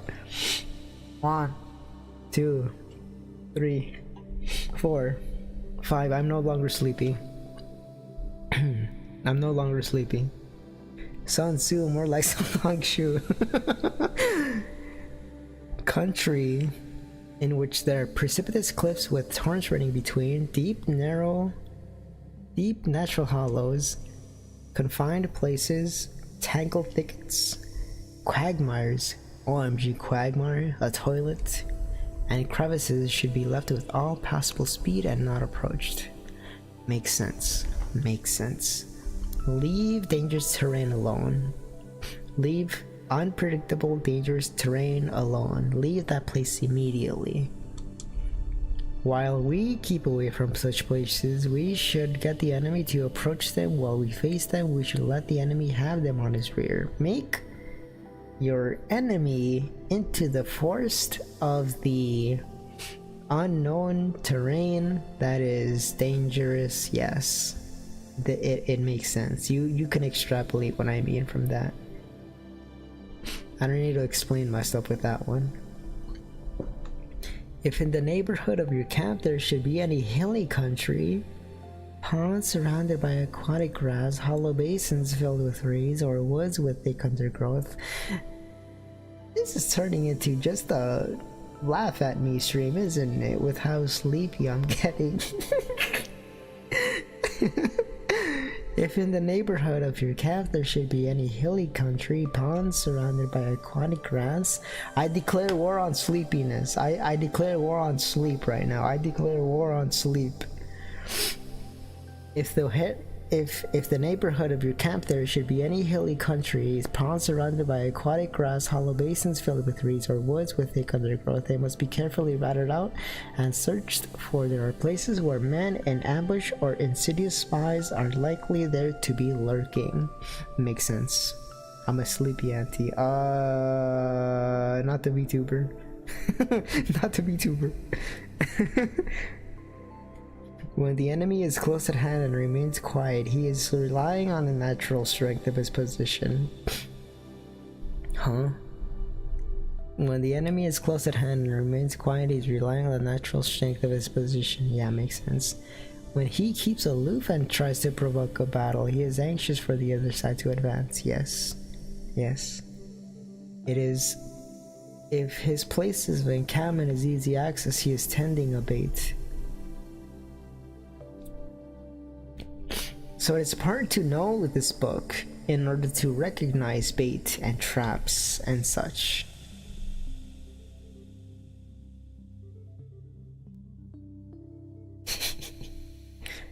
You can't say that, that's a slur. Movement amongst the trees of a forest shows that the enemy is advancing. The appearance of a number of screens in the midst of thick grass means that the enemy wants to make us suspicious. I'm gonna move on. I don't know what that means. I'm gonna move on. The rising of birds in their flight is a sign of an ambuscade. Startled beasts indicate that a sudden attack is coming. Makes sense, makes sense. Pay attention to the animals. Make sure what they're doing is not unusual. When there is dust rising in the high column, it is a sign of chariots advancing. Where the dust is low but spread out over a wide area, it betokens the approach of infantry, foot soldiers. When it branches out in different directions, it shows that parties have been sent to collect firewood. Makes sense. A few clouds of dust moving to and fro signify that the army is encamping. Humble words and increased preparations are signs that the enemy is about to advance. Violent language and driving forward as to attack the signs that he will retreat. When the light chariots come out first and take up the position on the wings, it is a sign that the enemy is forming for a battle. Peace proposals unaccompanied by the sworn covenant indicate a plot. Huh? Oh, a peace proposal means that the betrayal is inevitable, imminent rather. When there is much running about and the soldiers fall into rank, it means the critical moment is come. When some are seen advancing and some retreating, it is a lure. Okay. When the soldiers stand leaning on their spears, they are faint from want of food. If those who are sent to draw water begin by drinking themselves, it is the army is suffering from thirst. That's a Kendrick Lamar song, Dying of Thirst. If the enemy sees an advantage to be gained and makes no effort to secure it, the soldiers are exhausted. It's just like me. If birds gather on any spot, it is unoccupied. Clamor by night betokens nervousness. Birds. If there is a disturbance in the camp, the general's authority is weak. If the banners and flags are shifted about, sedition is afoot. If the officers are angry, it means that the men are weary. When an army feeds its horses with grains and kills its cattle for food, then when the man Do not hang their cooking pots over the campfire, showing that they will not return to their tents. You may know that they are determined to fight to the death.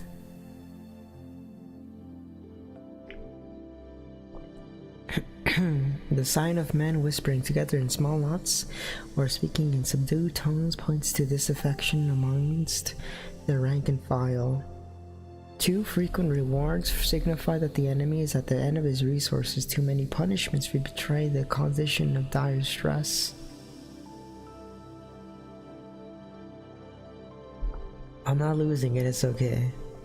To begin by bluster, but afterwards to take fright at the enemy's numbers, shows a supreme lack of intelligence. He's just like me. When envoys are sent to compliments with their mouths, it is a sign that the enemy wishes for a truce.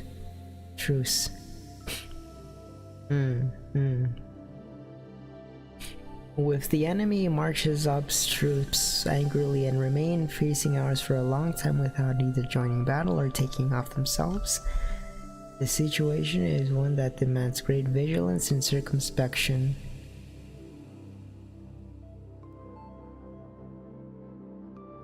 If they're just staring, if they're just there and they're just staring, makes sense.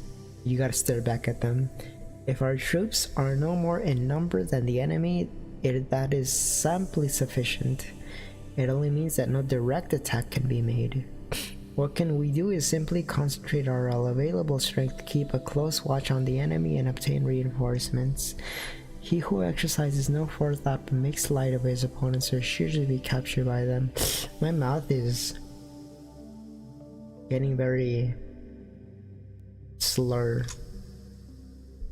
kind of inobedient. Yeah, I'm sure you've noticed. He who exercises no forethought, he's just like me, but makes light of his opponents is sure to be captured by them. If soldiers are punished before they have grown attached to you, they will not prove submissive. And unless submissive, they will be practically useless. If when the soldiers have become attached to you, punishments are not enforced, they will still be useless. Attached to you. I'm not gonna dwell on this one. That one seems a little bit weird. I'm not gonna dwell on it. Therefore, soldiers must be treated in the first instance with humanity, but kept under control by means of iron discipline. This is a certain road to victory. Does that mean that you gotta be their friends or not? Do you intermingle with the soldiers as an officer?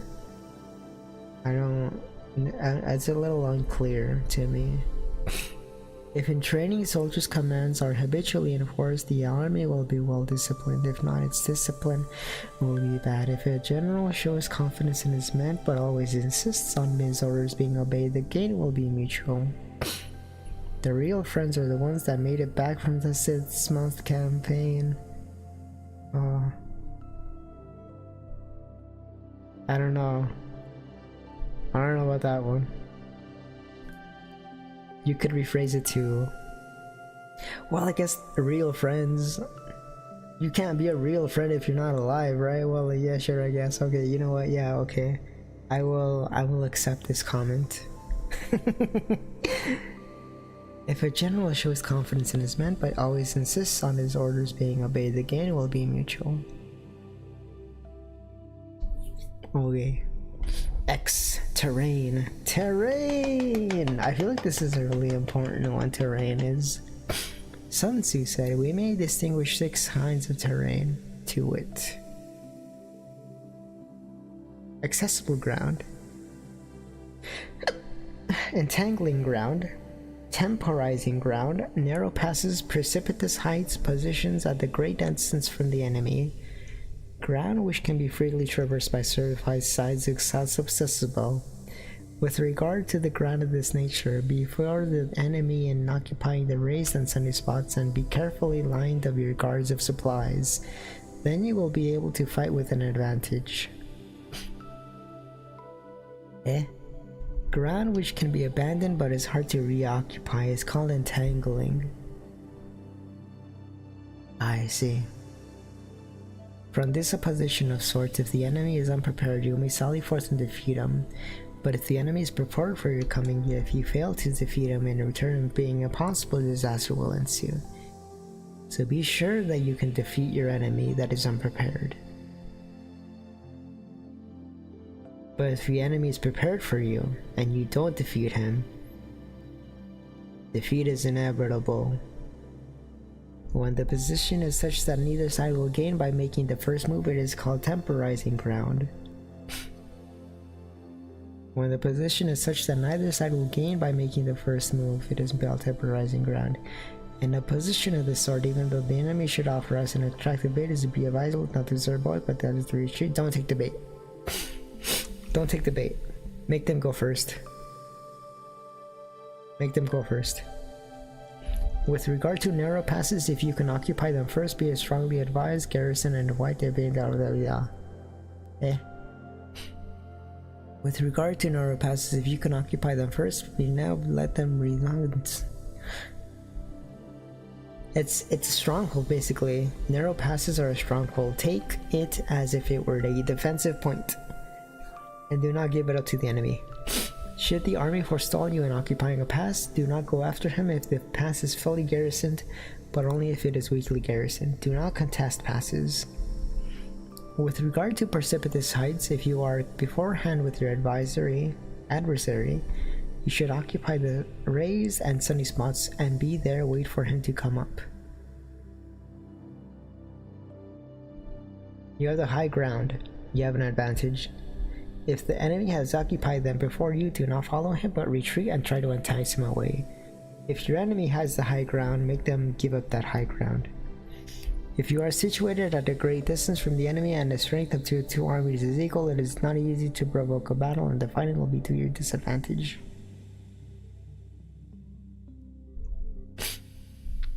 These 6 are the principles connected with the earth. The general who has attached the responsible post must be careful to study them. Now an army is exposed to 6 several calamities, not arising from natural causes, but from faults with the minds. These are flight, insubordination, collapse, ruin, disorganization, rout. Other conditions being equal, if one force is hurled against another 10 times its size, the result will be the flight of the former. Yeah? If one force is hurled against the other 10 times its size, they will retreat. When the common soldiers are too strong and their officers too weak, the result is insubordination. When the officers are too strong and the common soldiers too weak, the result is collapse. When the higher officers are angry and the insubordinate... I'm thinking about Japanese companies. That part.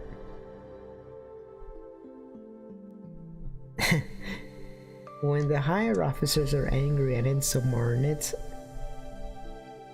and on meeting the enemy give battle on their own account from feeling or resentment, before the commander-in-chief can tell whether or not he is in a position to fight, the result is ruin.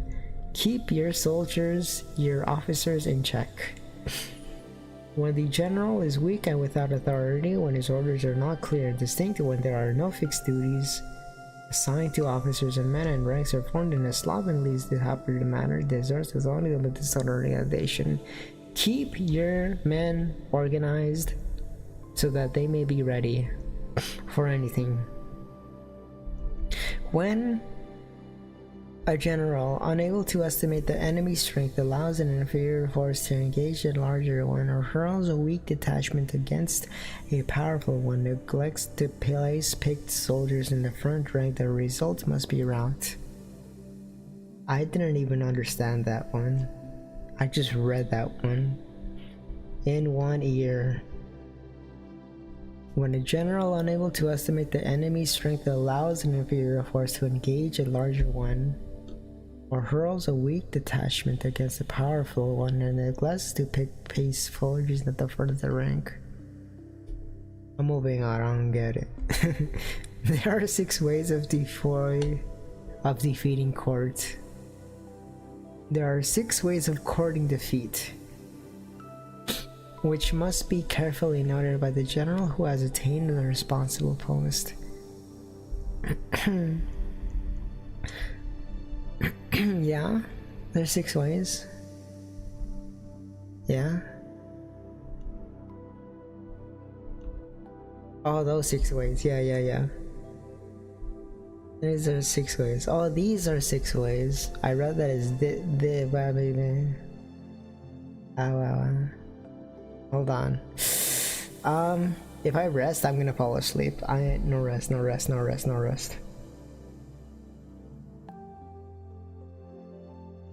I was gonna say, can I rest my eyes for 5 seconds? No, terrible idea. I did that once during my 12-hour marathon. I fell asleep halfway. Do not give me rest, I will fall asleep. Do not let me lay down, I will fall asleep. Sleep almost took you. Oh, maybe. This may be true. Considering this is like extra strength, like, I am losing my ability to speak too at the same time.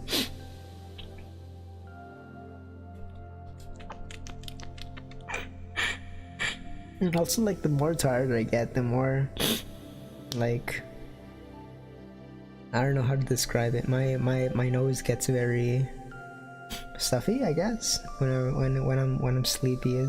Yeah, I don't know why. I don't know if it's normal or not, but I get very, I don't even know how to describe it.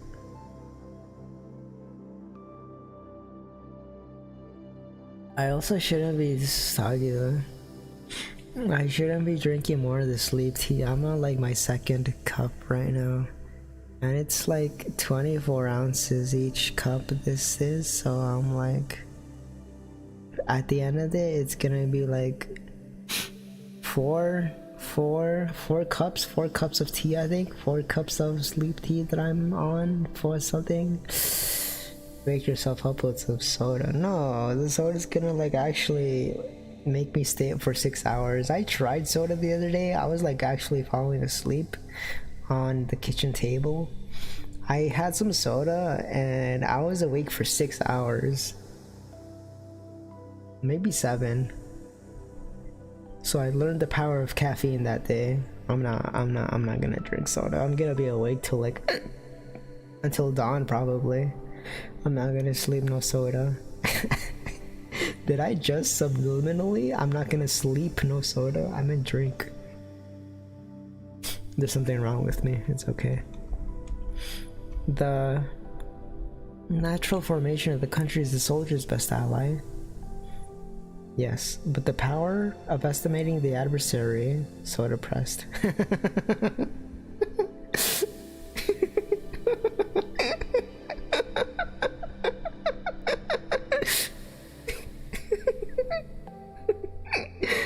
I don't know why that's funny.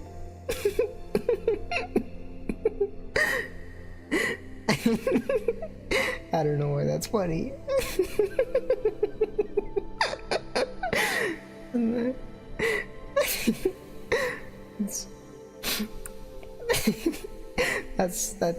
That's funnier than it should be. That's funnier than it should be.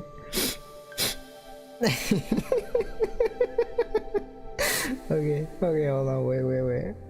Oh no, wait. Okay, I'm ready. The natural formation of the country is the soldier's best ally, but a power of estimating an adversary, of controlling the forces of victory, and of shrewdly calculating difficulties, dangers, and distances constitutes the test of a great general. So you gotta know everything about the terrain, to the enemy, to the context. Everything is important. He who knows these things and fights puts his knowledge into practice and will win his battles. He who knows them not nor practices them will surely be defeated. I'm gonna be thinking a lot about this when I go into my next game, RPG specifically. If fighting is sure to result in victory, then you must fight, even though the ruler forbid it. If fighting will not result in victory, then you must not fight, even at the ruler's bidding. Makes sense. The general who advances without coveting fame and retreats without fearing disgrace,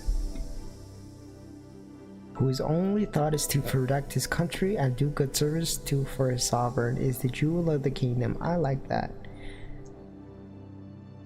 A person that cares not about fame and does not care about honor is a good one, because you're gonna run away but to live another day and to come back another day and kill the enemy. Once again, it is not cowardly to retreat or to run away. Regard your soldiers as your children. Hey? Real? Regard your shoulders as your did I just? Regard your shoulders as your children, and they will follow you into the deepest valleys. I'm gonna stop self-correcting. You may laugh at me as you wish. Regard your shoulders as your children, and they will follow you into the deepest valleys. Look upon them as your own loved sons, and they will stand by you even unto death. Be the daddy general. Sure, yeah. My children. That's kind of how I play Pikmin, actually, now that I think about it. My children. My Pikmin children. The first time that I played Pikmin, I was really sad when a few of them died. I had to take a break. I felt really, really bad when they died. Truly a game that will make me cry is Pikmin.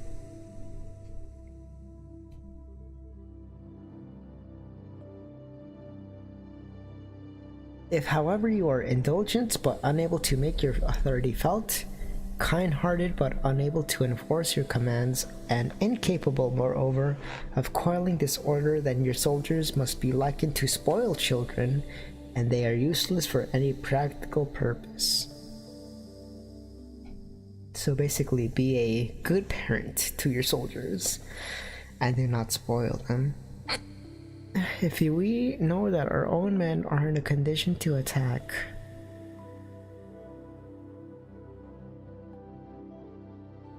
it's really warm in here. If we know that our own men are in a condition to attack but are unaware that the enemy is not open to attack, we've only gone halfway to victory. If we know that the enemy is open to attack but are unaware that our own men are not in a condition to attack, then we've only gone halfway towards victory. So it's important to know that your enemy is open, but it's also to have your own self be prepared as well. If we know that the enemy is open to attack, and we know that our men are in a condition to attack, but are unaware that the nature on the ground makes the fighting impracticable, we have still only gone halfway towards victory. So you have to know the condition, your own condition. Are you prepared? Is the enemy unprepared? Is the terrain ideal? Hence, the experienced soldier, once in motion, is never bewildered. Once he has broken camp, he is never at a loss. I like that a lot. Hence the saying, if you know the enemy and know yourself, your victory will not stand in doubt. If you know heaven and know earth, you may make your victory complete. That's really good, I like that. 9 situations, chapter 9, how fitting. Sun Tzu said, the art of war recognizes 9 varieties of the ground: dispersive ground, facile ground, contentious ground, open ground, ground of intersecting highways, serious ground, Difficult ground, hemmed in ground, desperate ground. When a chieftain is fighting in his own territory, it is a dispersive ground. When he has penetrated into hostile territory but no too great distance, it is vassal ground. Ground, the possession of which imparts great advantage to either side, is contentious ground.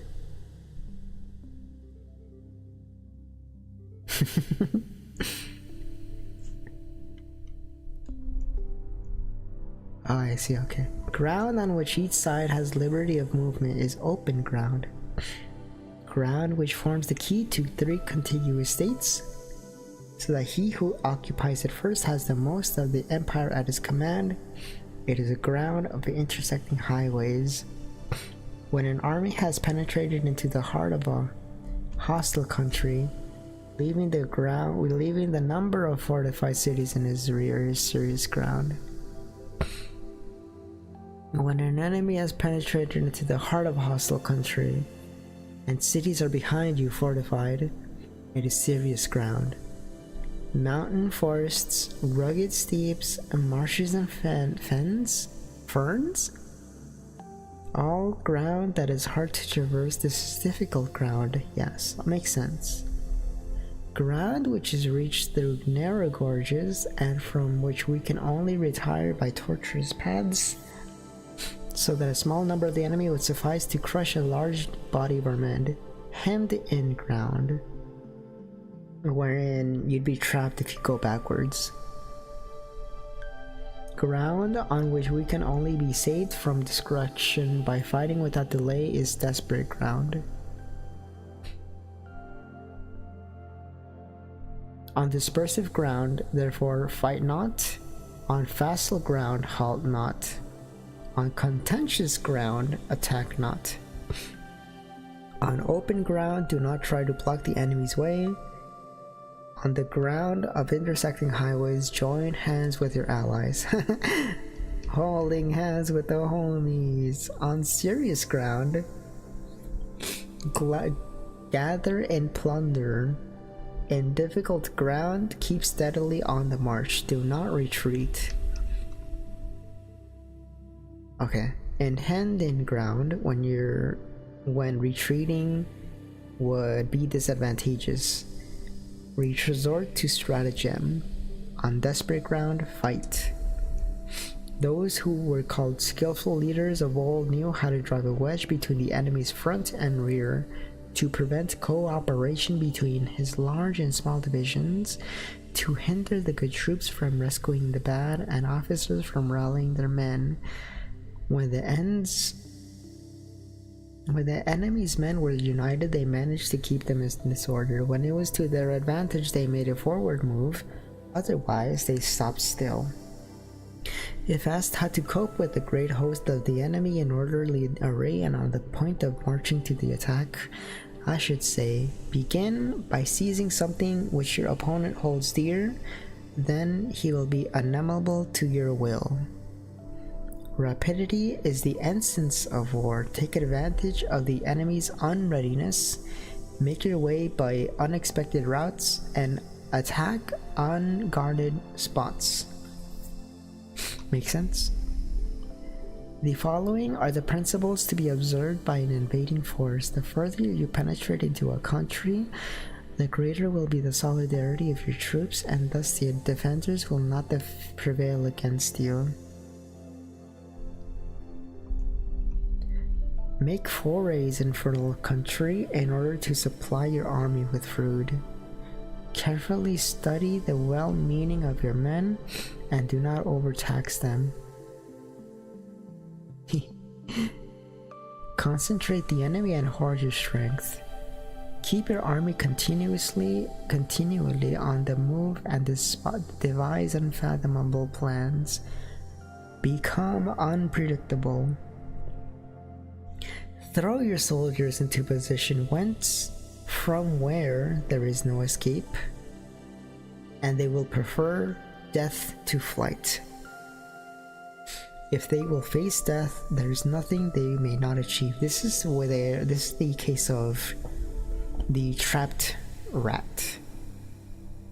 The cornered mouse will fight to the death to try to escape that corner, essentially. That's what this is saying here.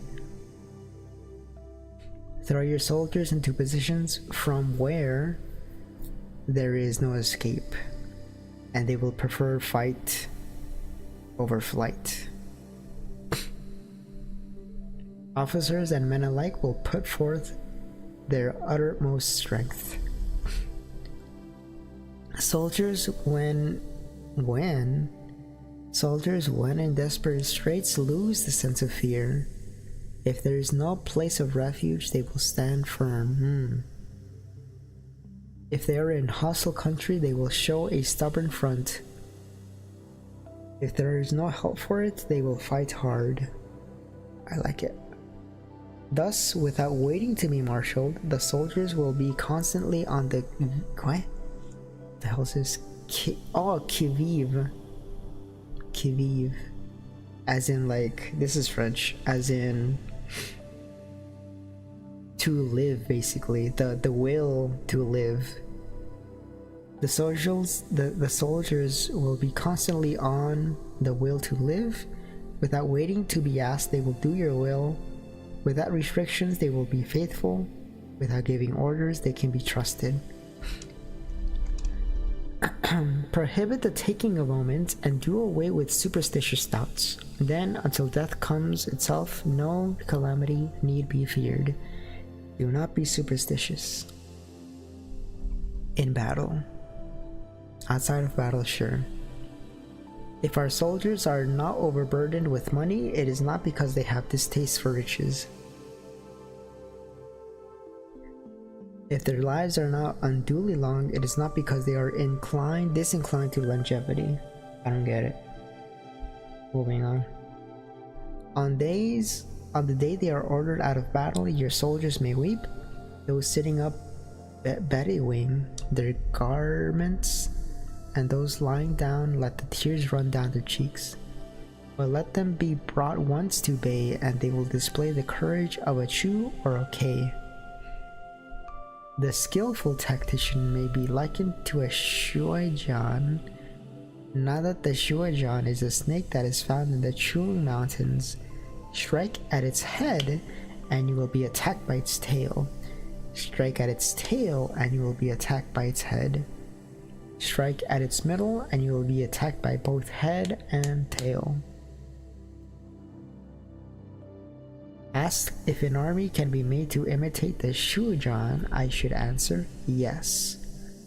For the men of Wu and the men of Yue are enemies. Yet if they are crossing a river in the same boat and are caught by a storm, they will come to each other's assistance just as the left hand helps the right.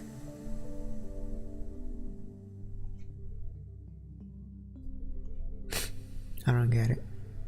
Hence, it is not enough to put one's trust in the tethering of horses and the burrowing of weird chairs in the ground. The principle on which to manage an army is to set one up standard of courage which all must reach. How to make the best of both strong and weak, that is a question involving the proper use of ground. Thus, the skillful general conducts his army just as though he were leading a single man willy-nilly by the hand. Willy-nilly, that expression existed in ancient China?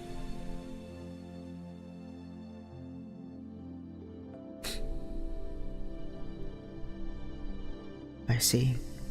It is the business of a general to be quiet and thus ensure secrecy, upright and just, and thus maintain order.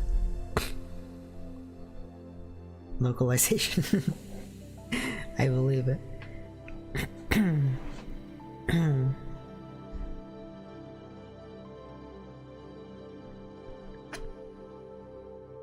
I dropped some water on myself. It's okay.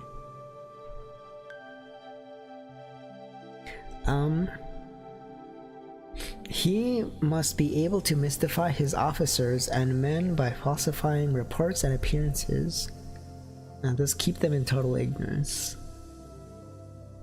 I like that. I like that, actually.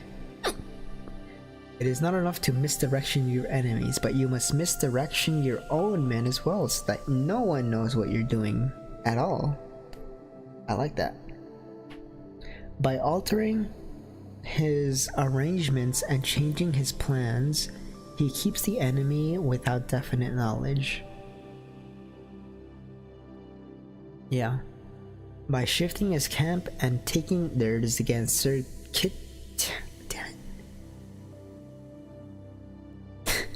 By shifting his camp and taking circuitous routes, he prevents the enemy from anticipating his purpose. Hold on, this is bothering me. I gotta...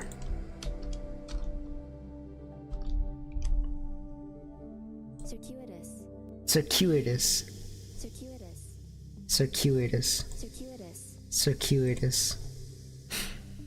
By shifting his camp and taking circuitous routes, there you go, he prevents the enemy from anticipating his purpose. Yes, correct. At the critical moment, the leader of an army acts like the one who has climbed up the height and then kicks away the ladder behind him.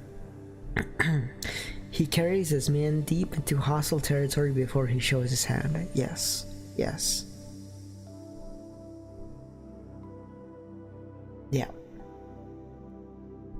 He burns his boats and breaks his cooking pots like a shepherd driving a flock of sheep. He drives his men this way and that, and nothing knows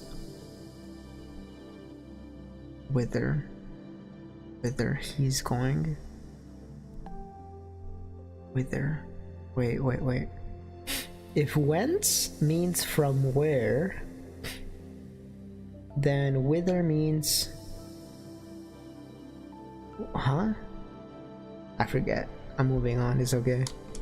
To muster his host and to bring it into danger, this may be termed the business of the general. The different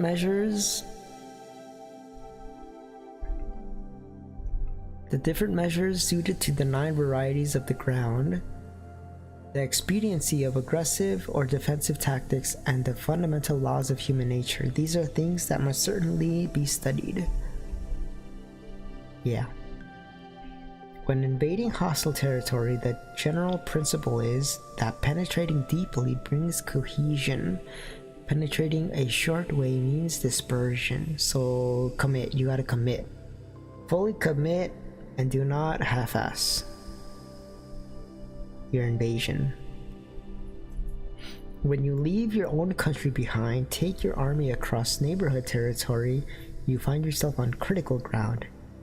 When there are means of communication on all 4 sides, the ground is one of intersecting highways. When you penetrate deeply into a country, it is serious ground. When you penetrate but a little way, it is facile ground. When you have the enemy strongholds on your rear and narrow passes in front, it is hemmed in ground.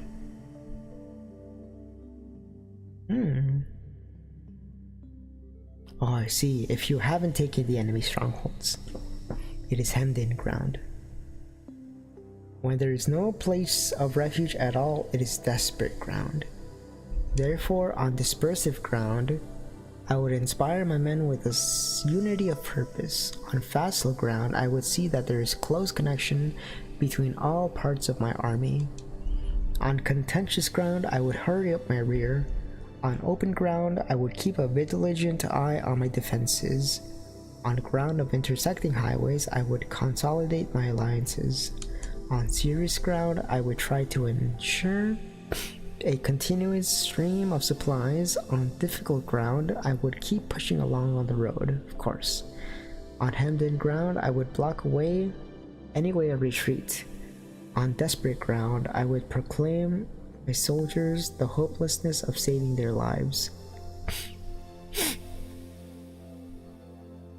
So you gotta go all out. On desperate ground, go all out for glory, I guess. There's no point to saving your life because you're gonna lose anyway, so you gotta go all out.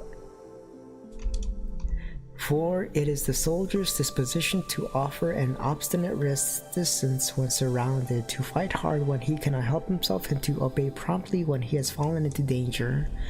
We cannot enter into alliance with neighboring princes until we are acquainted with their designs. You gotta know your neighbors. We are not fit to lead an army on the march unless we are familiar with the face of the country, its mountains, its forests, its pitfalls and precipices, its marshes and swamps. We will be unable to turn natural advantages to account unless we make use of local guides. To be ignored of any one of the following 4 or 5 principles does not befit a warlike prince. When a warlike prince attacks a powerful state, his generalship shows itself in preventing the concentration of the force's enemies. He overawes his opponents, and their allies are prevented from joining against him. Hence, he does not strive to ally himself with all and sundry, nor does he foster the power of other states. He carries out his own secret designs, keeping his antagonists in awe. Thus, he is able to capture their cities and overthrow their kingdoms. So don't waste time making friends with everyone. Do your own thing. Again, this goes back to become unpredictable. Bestow rewards without regard to rule, issue orders without regard to previous arrangements, and you will be able to handle a whole army as though you had to do with but a single man. I wonder if this applies to leadership types positions. Confront your soldiers with the deed itself. Never let them know your design. When the outlook is bright, bring it before their eyes, but tell them nothing when their situation is gloomy.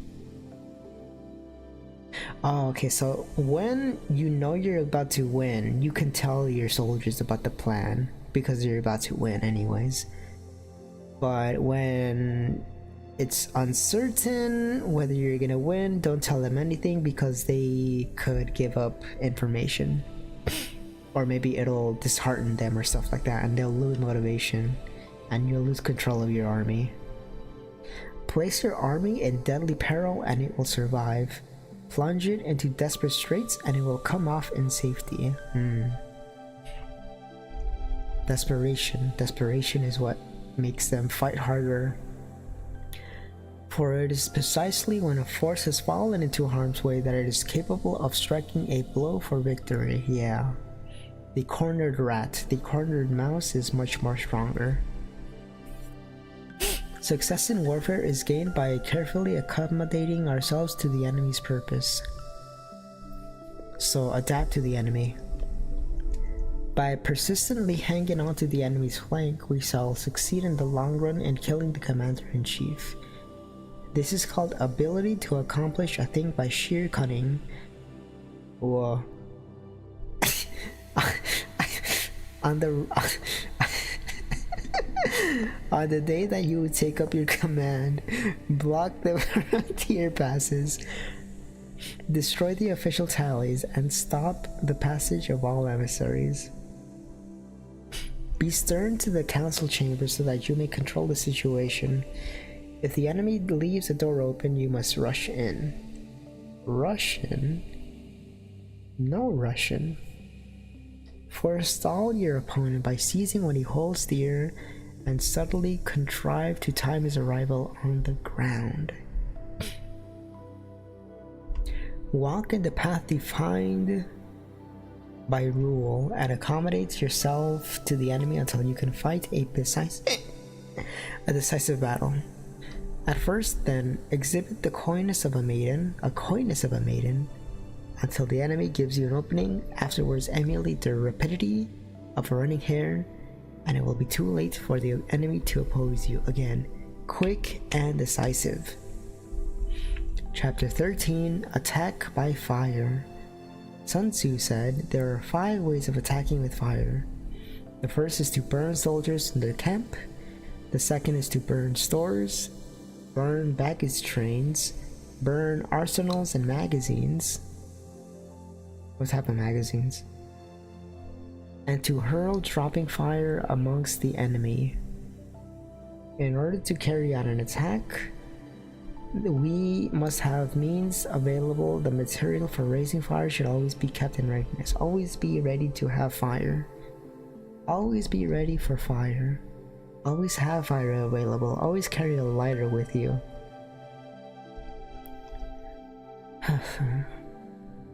There is a proper season for making attacks with fire, and special days for starting a conflagration. I love that word, conflagration.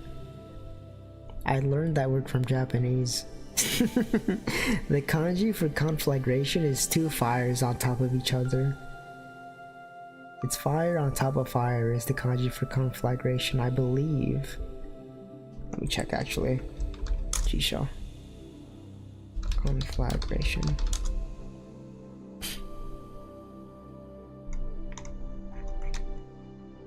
I guess I'm wrong.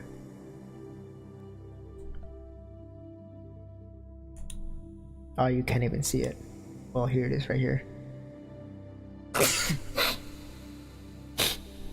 I'm dead. This one right here. Conflagration, disaster, calamity, war, disaster, curse.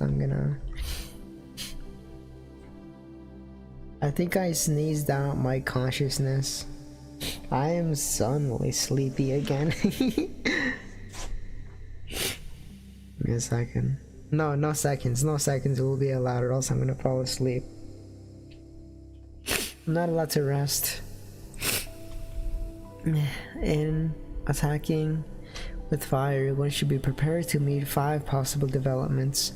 When fire breaks out to inside an enemy's camp, respond at once with a fire without any attack without. When fire breaks out inside to the enemy's camp, respond at once with an attack from without. Makes sense, yeah. When there's a fire inside the camp, attack from the outside. If there's an outbreak of fire, but the enemy's soldiers remain quiet, bide your time and do not attack. Makes sense. When the force of the flames has reached its height, follow it up with an attack, if that is practicable. If not, stay where you are. When the fire is strongest, attack, if possible. If it is possible to make an assault with fire from without, do not wait for it to break out from within, but deliver your attack at a favorable moment. If you can attack from the outside, don't wait to be able to attack from the inside. When you start a fire, be to windward of it. Do not attack from the leeward, obviously. You're gonna start the fire in the direction that the wind is going against, so that the fire spreads in their direction, in the enemy's direction. A wind that rises in the daytime lasts long, but a night breeze soon falls. This is because of wind pressure and temperature stuff.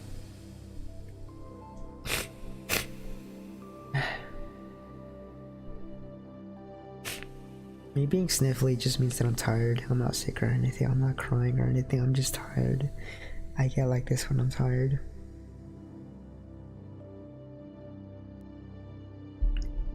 It's not even that late though. It's not even that late, and I feel like 4 a.m. tired. In every army, the 5 developments connected with fire must be known, the movement of the stars calculated, and a watch kept for the proper days. Hence, those who use fire as an attack to the aid show intelligence. Those who use water as an aid to the attack gain an accession from strength. I don't get it. By means of water, an enemy may be intercepted but not robbed of all his belongings. I don't get it. What does the water have to do with this? I'm gonna have to watch some videos on this. I need a breakdown in this. Unhappiness is the fate of one who Unhappy is the fate of one who tries to win his battles and succeed in his attacks without cultivating the spirit of enterprise, for the result is a waste of time and general stagnation. I don't get it. Hence the saying, the enlightened ruler lays his plans well ahead, the good general cultivates his resources. Yes, always have resources, always plan ahead. Move not unless you see an advantage. Use not your troops unless there is something to be gained. Fight not unless the position is critical. Makes sense, makes sense. No ruler should put troops into the field merely to gratify his own spleen. No general should fight a battle simply out of pique. Just for the sake of fighting. If it is to your advantage, make a forward move. If not, stay where you are. Self-explanatory. Anger may in time change to gladness. Vexation may be succeeded by content. But a kingdom that has once been destroyed can never come into being again, nor can the dead ever be brought back to life. That's deep. Hence, the enlightened ruler is heedful and the good general full of caution. This is the way to keep a country at peace and an army intact. Very good, very good. Alright. Final chapter. Chapter 13. The Use of Spies. Sun Tzu said, raising a host of 100,000 men and marching them great distances entails heavy loss on the people and a drain on the resources of the state. This is true.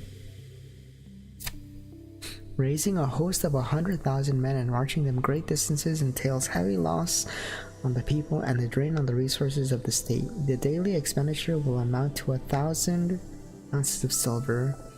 There will be commotion at home and abroad, and the men will drop down exhausted on the highways, and many as 700,000 families will be impeded in their labor. Hostile armies may face each other for years, striving for the victory which is decided in a single day.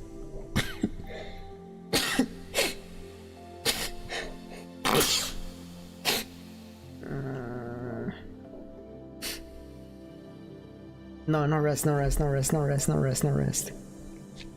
If I rest, I die.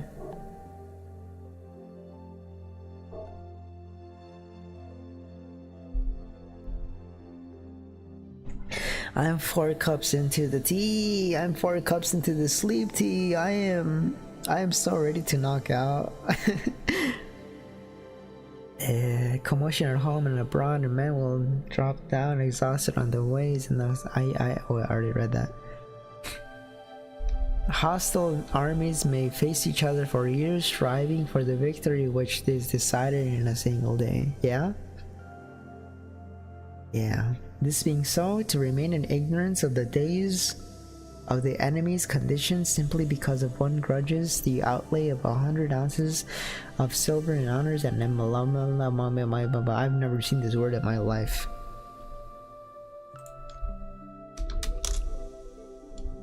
A salary, fee, or profit from employment or office. What the hell? What the hell? A salary, fee, or profit from employment or a payment. Just say a payment. Just say a payment. What the hell? That's dumb.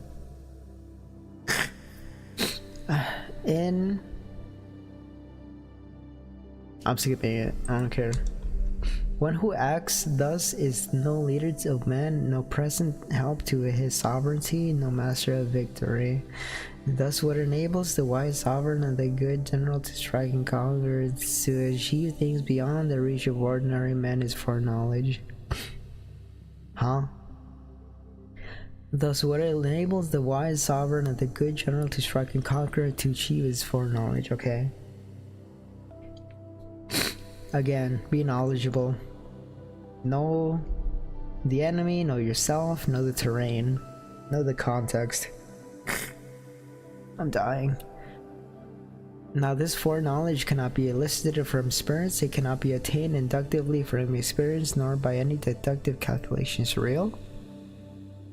Knowledge of the enemy's dispositions can only be obtained from other men. Oh, yeah, true. Hence the use of spies, of whom there are 5 classes: local spies, inward spies, converted spies, doomed spies, surviving spies. This reminds me.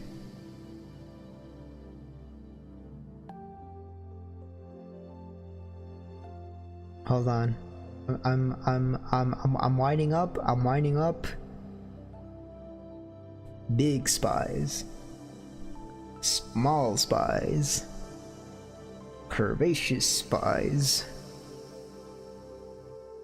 Thick spies. Sensitive spies. Broke spies. Baroque spies. Rich spies. Spy Kids 3D. Oh man, okay, I'm almost done. When these 5 spies are all at work, none can discover the secret system. This is called divine manipulation of the threads. It is the sovereign's most precious faculty. I'm gonna be honest, I don't really care about this last part too much. I feel like this last part's not too relevant. But maybe it is, maybe I'm wrong. Having local spies means employing the services of the inhabitants of a district. Having inward spies makes use of the officials of the enemies. Having converted spies getting a hold of the enemy spies and using them for our own purposes. Having doomed spies certainly doing certain things openly for the purposes of deception, allowing our spies to know of them and report to the enemy.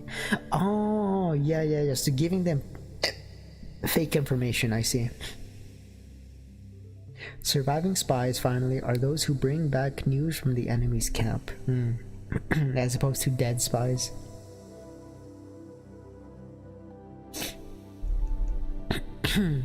Hence, it is that which none and the whole army are more intimate relations to be maintained than with spies. None should be more liberally rewarded. Liberals. In no other business should greater secrecy be preserved. Spies cannot be employed usefully without a certain intuitive sagacity. Like sageness, I guess, right? There's a lot of words here that are kind of uncommon.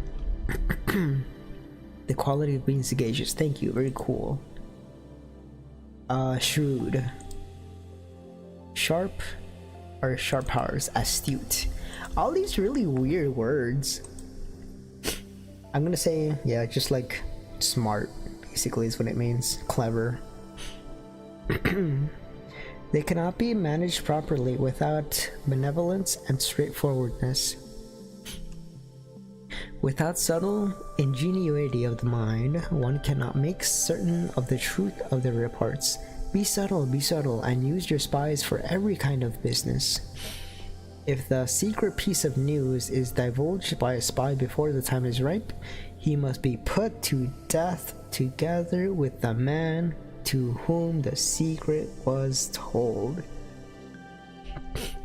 Whether the object be to crush an army, to storm a city, or to assassinate an individual, it is always necessary to begin by finding out the names of the attendants, the aides de camp. Why is there French in this?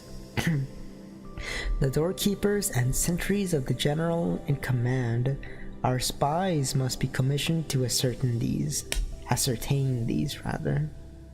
Pronunciation.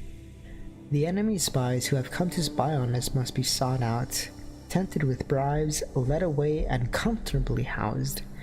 Thus they will become converted spies and available for our service. I like that. Though it is through the information brought by the converted spy that we are able to acquire and employ local and inward spies. It is owing to his information again that we can cause the doomed spy to carry false tidings to the enemy. Lastly, it is by his information that the surviving spy can be used on appointed occasions. The end and aim of spying in all its 5 varieties is... Wait, did I read that one? Lastly, it is by his information that the surviving spy can be used on appointed occasions. I did read it. The end and aim of spying in all its 5 varieties is knowledge of the enemy, and this knowledge can only be derived in its first instance from the converted spy. Hence, it is the essential that the converted spy be treated with the utmost liberality. Of old, the rise of the Yin dynasty was due to Ichi, who served under the Xia. Likewise, the rise of the Chou dynasty was due to Luya, who had served under the Yin. What? What? What? Hence, it is only the enlightened ruler and the wise general who will use the highest intelligence of the army for purposes of spying, and thereby they achieve great results. Most importantly, spies are a most important element in water because on them depends an army's ability to move. Very anticlimactic, honestly. I don't know what I expected. I feel like most of this I already knew. I kind of intuitively already knew most of this, but I'll probably go back and watch some videos on how applicable this is for real life relationships and stuff like that, and businesses and other stuff. But that was the Art of War. Yay, it's finally over. We can go to sleep now, but don't sleep at the same time as me because that's lewd. You gotta wait exactly 1 hour before you fall asleep. Stream tomorrow is Thursday, right? I'm thinking something midday. I'm gonna try to do something midday though. For tomorrow and Friday, I'm gonna try to do something midday. I don't know what I want to do though. Maybe I'll do Metal Gear. Maybe I might actually do Metal Gear. I think it's a shorter game. Maybe, probably. And by Metal Gear I mean Metal Gear. Not Metal Gear Solid. I'm playing Metal Gear. The original Metal Gear. Maybe it'll be short, hopefully. Wood Sprocket. True. And then I'm thinking Friday, maybe karaoke on Friday. And then Saturday night I might do something as well. We'll see. Maybe finishing Metal Gear on Saturday night. I don't know, we'll see. Sunday, maybe a gorilla. That said, this was, how long was this stream actually? I have no idea how long stream was.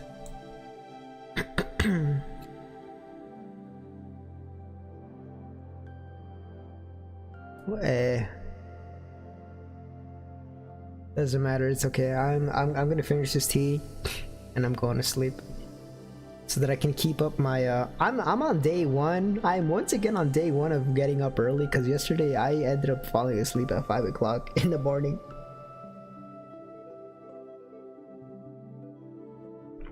Entirely all on me, by the way. I didn't want to go sleep, so I stayed up till 5 a.m, maybe 6 a.m. I just didn't sleep. It was bad. Cause I had a really bad headache the entire day yesterday. I considered divine punishment. Okay, stream tomorrow at 3 Pacific / 6 Eastern. Metal Gear Don't let me forget that. I'm gonna forget it. I'm gonna write it down. Metal Gear, and then karaoke, and then Metal Gear again on the Thursday, and then on the Friday. Wait a second, I have to go out tomorrow. I just realized. Damn it. I'll try to make it work. I'll get up early. I will get up early. I will do my stuff. I will come back. I will stream in the afternoon. Okay, that's it. Yeah, good night. Watch. I'm gonna lay down. I'm gonna be unable to sleep, and I'm gonna hate it when I.